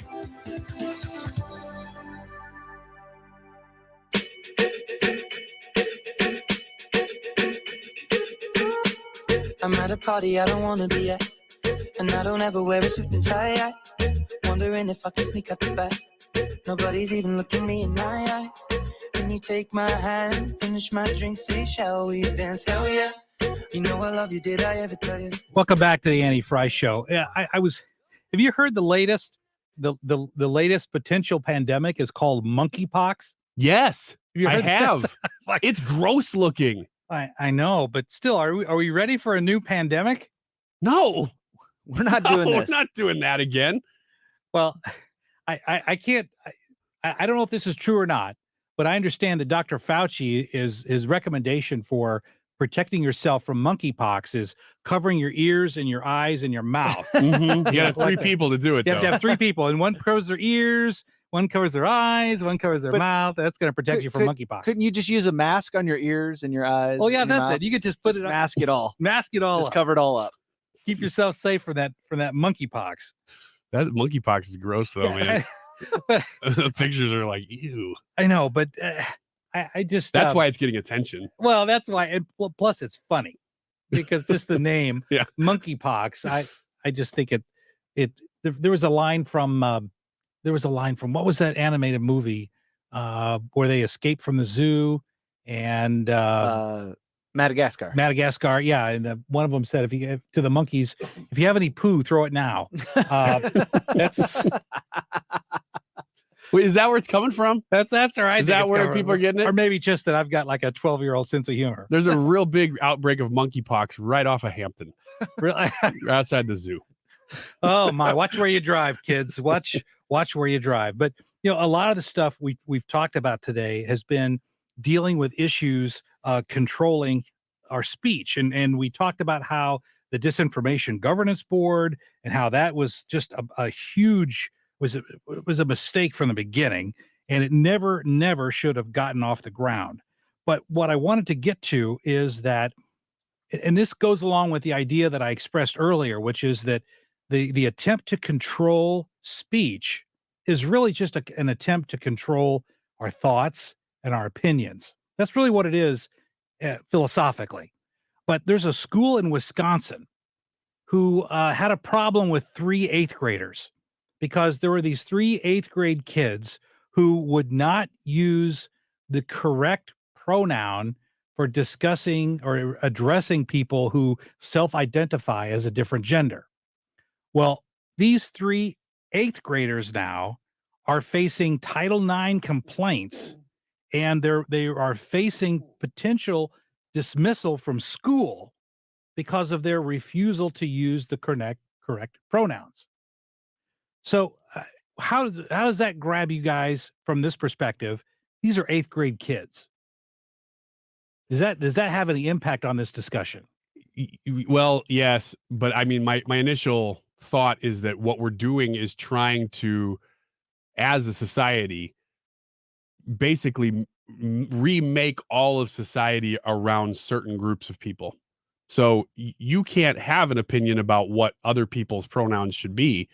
You have to do what this protected class of people has to do. Or it's compelled speech. It's compelled speech. Yeah, that's right. Well, and that's ultimately where I'm going, is what about the First Amendment rights that you have, and a school is ordering you to use the correct language. So they're ordering you what words to say. But at the end of the day, aren't they trying to impact what these kids think? Oh yeah, that's exactly what they're doing. That to me is the end game when they're trying to control speech, is to control your thoughts. I actually don't care that it's an 8th grader. I mean, that does play into the case, but I don't care what age the kid or adults are here. It's the same goal. It's to control what you think. It's to control the way society reacts and move basically all of society in a certain direction using the law. And I think the thing about it being an 8th grader, to me, that's a little more egregious because an 8th grade kid is a lot more easily intimidated and beaten into silence, especially if you're in a position of authority, which that administrative staff is. They're basically telling the student, you've got to do this or we will kick you out of school. I commend these kids for, and I don't know if maybe they were just being jerks, see, that's the reason why I mentioned, because when I was in 8th grade, I would have said whatever it takes to make somebody mad. Yeah, me too. Yeah, it was fun. I mean, that's the age that you do that. Exactly. That's the age that you basically push boundaries to see how far you can get with things. Right. But I wonder what their motive was. Was it just, well, we're not supposed to do something, so we're going to do it because that's what you do at that age? Or was it, we know that this is going to get us into some hot water and we believe enough? Because, I mean, we've pushed kids for the last however many years to be social activists. I mean, we have pushed our entire generations now of millennials and below probably to be social activists through movies and through whatever. And we're seeing the fruits of that effort in corporations today, in corporate America, whenever you have Coca-Cola teaching their employees to be less white, and you've got Disney taking action and trying to go against the Florida legislature and the Florida governor. These are kids who were indoctrinated 20 years ago and have now entered corporate America. And that's what we're seeing with regard to these woke companies, is the fruits the fruit of that labor from 20 years ago. Yeah. And so I don't know whether the kid who was saying these are not my pronouns, that person was probably being a social activist in some way. But I don't know if the kids who were using the wrong pronouns were or not. I would like to know more, just because I think it's interesting. Right. But What's their motivation? Here's the thing. I think there has to be a third part. There had to have been a third party involved, because you're the person whose pronouns were being misused. You don't use pronouns when you speak to that person. That's very true. Because I've tried to write comedy bits based on misusing pronouns, and you can't do it as dialogue between two people. Right. I use your pronouns you can't. when I talk to Brad about you. Exactly. Yeah. So that's probably why it was a few kids talking to each other about another kid, right? Yeah, and then there had to have been, right. So there you go. But there's even where you take this nonsense is that for example, the Florida Supreme Court recently sided with a teacher who refused to use transgender student pronouns, because that teacher made the argument that my religious beliefs hold that God created man and woman. And so if God created you as a man or a woman and you change, I'm not going to recognize that, because I'm lying in the eyes of God. That is fundamental. Right. So because of that, and a teacher was fired, the teacher successfully sued, had to be reinstated by the Virginia Supreme Court, because it was a religious protection argument. Good. And also a First Amendment argument. Why can you, as a school district, control exactly what I say, the words that I use, against my religion and against my First Amendment rights? And so it takes, and this is what I think is interesting. A generation ago, the courts were being used by liberal activists to achieve things like abortion, like the freedom to burn flags. All of those came out of left-leaning litigation. But because we've gone so far to the left, now the judicial litigation force is on the right, because the left has become so entrenched in our government and in our politics and in our court system and in the courts themselves, that now the pushback from litigation is coming from the right. Are you talking about precedent that's been set by liberal activists, let's say in the 70s or 80s, for something like free speech, for instance? Right. For example, here's a great example. In the 1960s, if you spoke out against the Vietnam War, you could be punished. And so a group of students wore black armbands and went to school, and they were kicked out of school for it. And the Supreme Court ruled that your First Amendment rights, you have the right to do that as long as you don't disrupt the school day. You can still wear those bands. But now those same First Amendment arguments that were used in the 60s to support left-leaning causes are now being used to say, I have a right of a freedom of speech, and you can't make me call Billy Judy just because Billy identifies as Judy. You can't make me do that because of the precedent that was done in the 60s when the left was protesting against the Vietnam War. And that's where you have traditional liberals that we've talked about many times, like Bill Maher, who are getting caught in between here, where they used to be those leftists, and now it's gone so far past them that they're finding themselves on the right, at least on certain issues. Not necessarily that you're conservative, but especially on speech issues. They're advocating for actual free speech still. Their position hasn't changed, but their parties has. Right. And that's why I've always enjoyed watching Bill Maher. Even when I didn't agree with him, I thought he was just funny because he's intelligent. But I heard him say the other day, he said, to show you how messed up this world is, he said, I've been a liberal all my life, and now I'm on Fox News all the time. So, and I haven't changed. Yeah, it's true. And all of that's funny because it's true. It's true. You know what's crazy? We talked about Jon Stewart being in this category a little bit. I think we've given him a little bit too much credit, though. Yeah. His show that's on right now, I can't remember what platform it is. It's on, gosh, I've watched one episode. And is that'll it be the Apple last or one. is it Paramount? I think it's Apple. It's called The Problem with Jon Stewart. Yeah, I've seen a little bit of maybe an episode. It was awful. It wasn't even funny. I mean, it's supposed to be funny. It was not funny, and it wasn't proving good points. And because you can sometimes be like, oh, on your Daily Show or whatever, you could prove a point that I disagreed with, but you did a good job at it. Right. And Or it could be funny and go against my philosophical beliefs, but I can still laugh at it. But that show is really bad and it's tanking. Did you know that?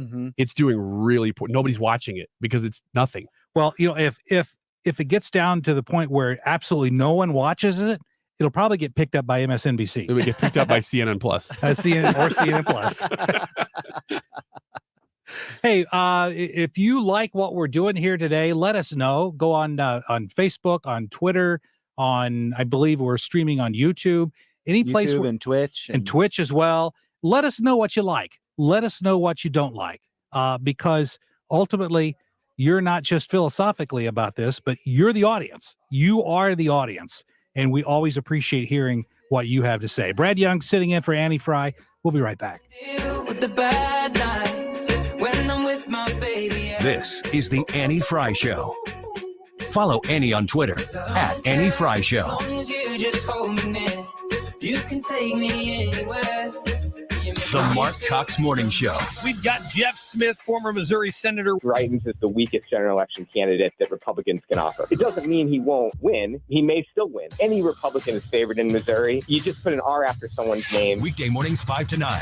Are you buying a home or refinancing? How do you know you're getting the best? That's why my friend Stewie at Stewart's American Mortgage is now offering Compete and Beat. If you've locked in a rate with another lender, Stewie will compete and beat those terms on the day it was locked. Don't wait. Text or call Stewie on his cell today and make sure you're getting the best of the best. That number, 314-324-4440. Your home is the biggest investment you're going to make in your life. How can you not get a second review? If you're confused about the paperwork, Stewie will show you an easy way on how to compare. This works for purchases and refinances. And of course, there's the bagel loan, zero closing costs. That's right. If you borrow more than $200,000 for purchases and refis, no cost with the bagel loan. Now famous with 97.1 listeners. Lock in the lowest interest rate available on purchases and cash out. Stewie is determined to continue to be number one in customer service and terms. Compete and beat. Call or text Stewie at Stewart's American Mortgage, 314-324-4440, 314-324-4440, and MLS number 226715.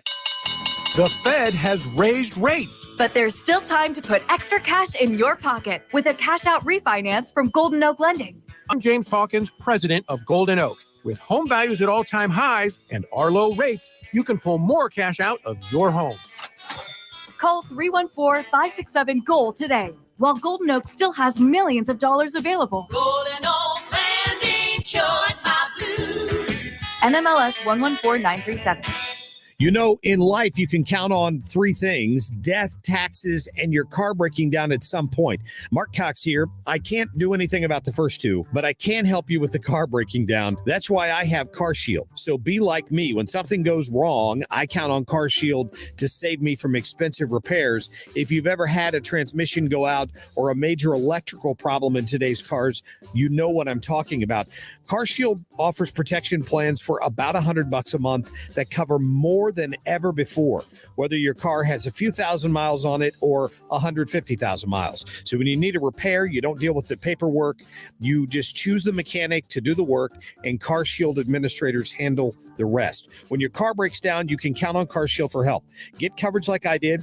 Go to carshield.com/Cox or call 800-391-8888 to save 10%. That's carshield.com/Cox or 800-391-8888.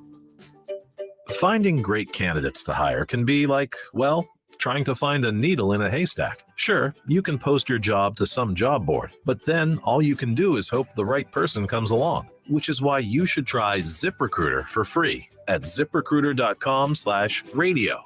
ZipRecruiter doesn't depend on candidates finding you. It finds them for you. Its powerful technology identifies people with the right experience and actively invites them to apply to your job. You get qualified candidates fast. So while other companies might deliver a lot of hay, ZipRecruiter finds you what you're looking for. The needle in the haystack. See why 4 out of 5 employers who post a job on ZipRecruiter get a quality candidate within the first day. ZipRecruiter, the smartest way to hire. And right now, you can try ZipRecruiter for free. That's right, free at ZipRecruiter.com/radio. That's ZipRecruiter.com/radio. ZipRecruiter.com/radio. You're listening to the Annie Fry Show live from the Air Comfort Service Heating and Cooling Studio. Get your HVAC system ready for warmer weather with a cooling system check included with all maintenance plans from Air Comfort Service. Maintenance plans start at $15 per month. For details and to get in your comfort zone, visit aircomfortservice.com. How might this week's big stories impact your portfolio? Hi, I'm Bob Stockdale with Stifel. Join me and fellow Stifel financial advisor Eric Robert during On the Money every Saturday from 11 till noon right here on 97.1 FM Talk. Stifel, member NYSE and SIPC. Bringing you up-to-the-minute traffic like nobody else. Sue Thomas and Dependable Traffic, driven by Ambassador Midwest Floor Company. The best way to deal with in-home traffic. Experience more at Ambassador Midwest Floor. I shot the sheriff, but I did not shoot the deputy. You're listening to The Annie Fry Show. I shot the sheriff. Follow Annie on Twitter at Annie Fry Show.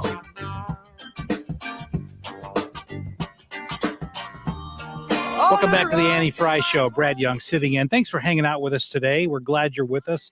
And also with us, hey, Hannah, thanks for coming in. Hello. Yes, thank you for having me in. Well, I'm the only girl in here. Yeah, Wow. you are. For once. Well, maybe but what if is some a of girl? you identify as a toaster or whatever. What is a girl? That's right. In the room? I don't think any of us do. No, Balls commented on the live chat and said he's going to identify as a toaster As a Oh, toaster. okay. because he's hot. Well, That's what he said. oh yeah. I just thought he liked English muffins. I didn't know that was it. But I always love how whenever someone comes in, you say, "Well, you represent the entire group that you're a part of, right?" But I wanted Hannah to come in because I wanted to ask you this: you're considered Gen Z, right? Yep. Okay. So Not proudly. well, I So know. all Gen Z Gen Z thinks this about what? Right. You should know everything about Okay, Gen Z. yes, I will right? speak for all of Gen Zers. Okay. Well, because I've got a couple of my kids are Gen Z. So 81%, according to a new poll that just came out today, 81% of Gen Zs would rather own a pet than adopt or have a child. For Gen Z, I totally believe that's true.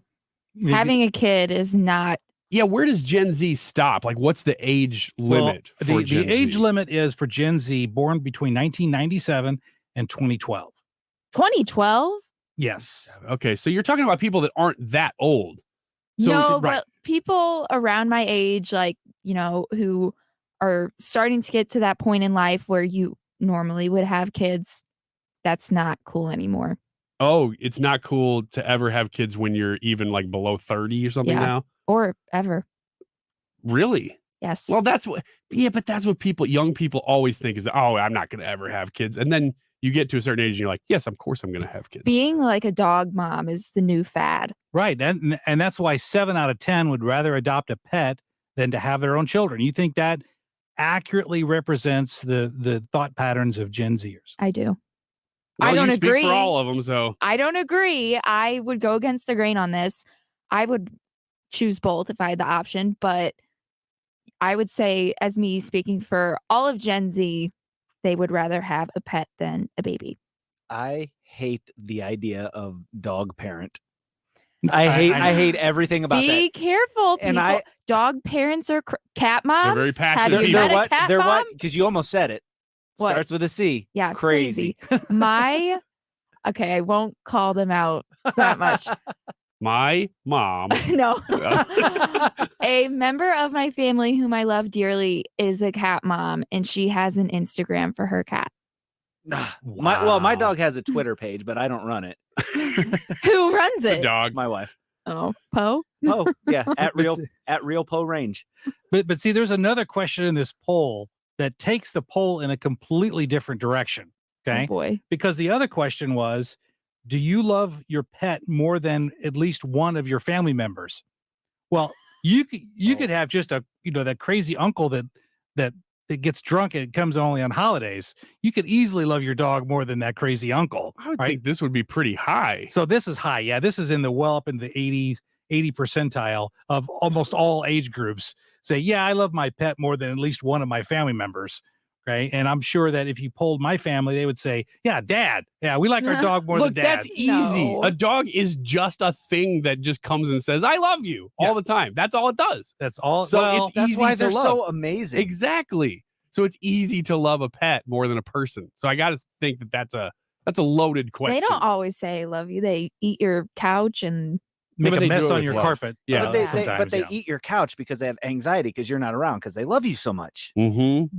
Yeah. Look what I did because you weren't here. I missed you Oh so my gosh, much. you came back. I'm so Yeah. happy. I love the dog voices coming from Wiggins and Brad.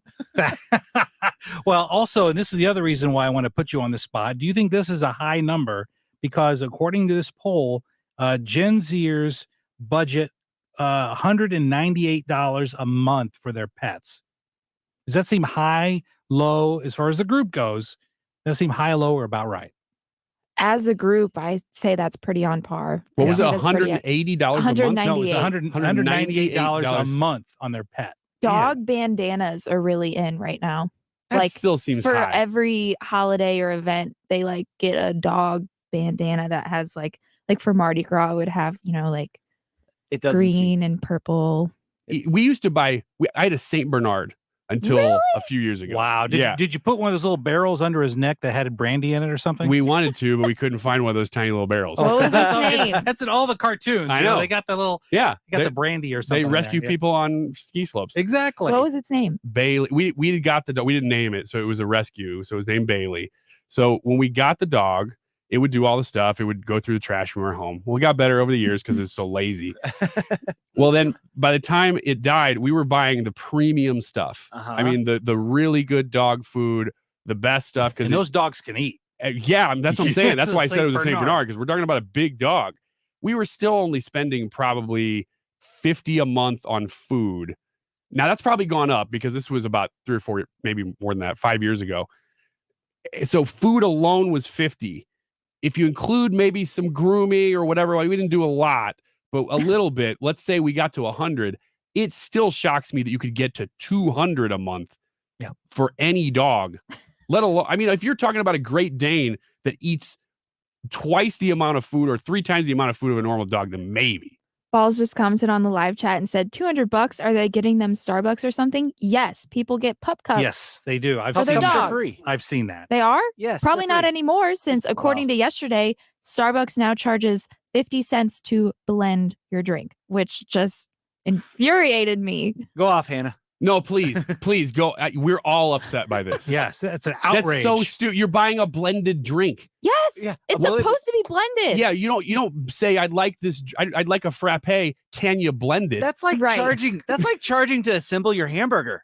yeah. You go to Yeah. McDonald's. I want a hamburger. It's like, all right. It's the Do you want me to hamburgers put it this way. together that- for you, well, or they- just throw all the parts in a They bag? used to have the McLean at McDonald's that you had to put it together. I've never heard of really? this. That's not real, is Oh it? yeah. What it had was McLean? the McLean. What it did was it came in a Its first name bunch was of Don. styrofoam. Don McLean. Yeah, you've interviewed him. Yeah.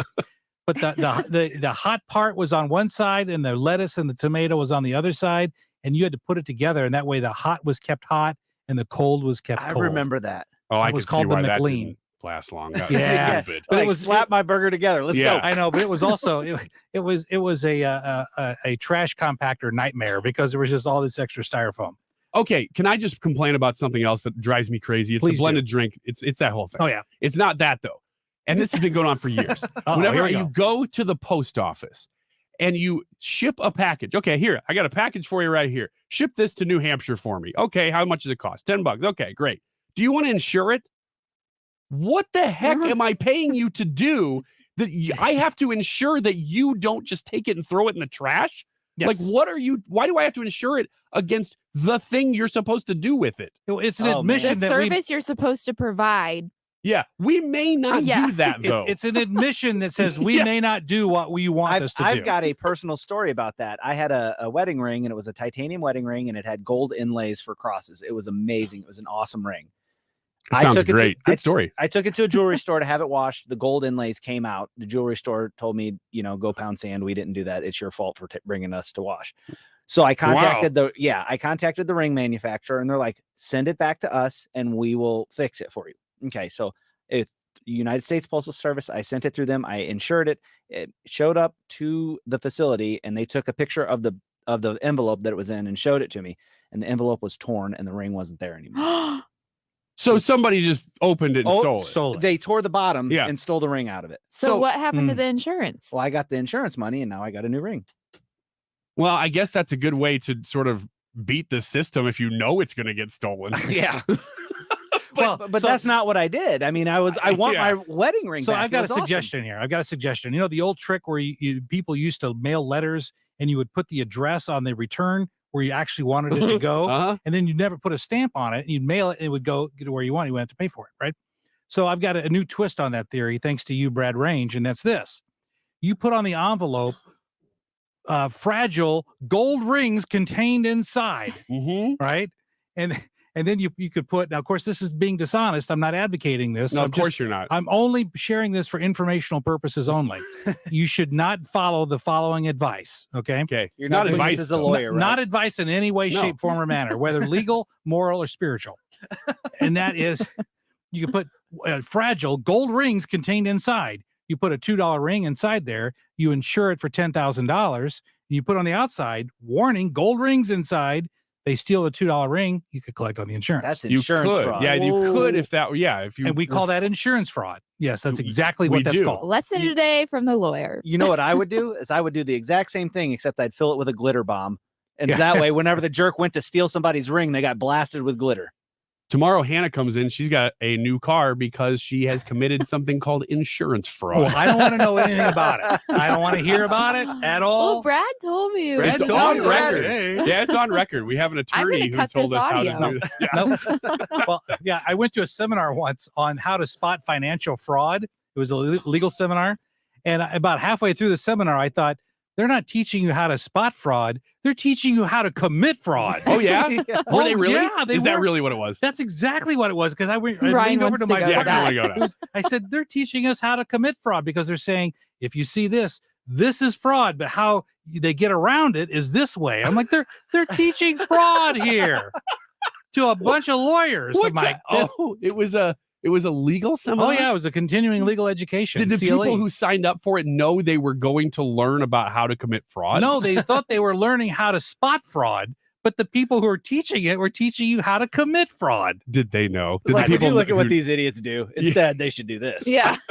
That was my takeaway. So I at some point I stopped taking notes because I'm thinking, I'm not going to commit fraud on this. I don't need to take notes. Yeah, let's send these lawyers out to stop this random fraud from happening. That's a good idea. Oh, you got to watch out for some of those seminars. The best seminar ever, though, was one in Los Angeles where you could go to a Dodgers game, you get a hot dog, the lawyer for the Dodgers talks to you for 10 minutes, and you get 4 hours of CLE credit. Sports law. Wow. Now that was a genius idea. You want to know another genius idea? Stick around for Mark Reardon coming up next here on 97.1 FM Talk. Annie Fry, of course, out today. She'll be out tomorrow. I'll be back in with you tomorrow, Lord willing.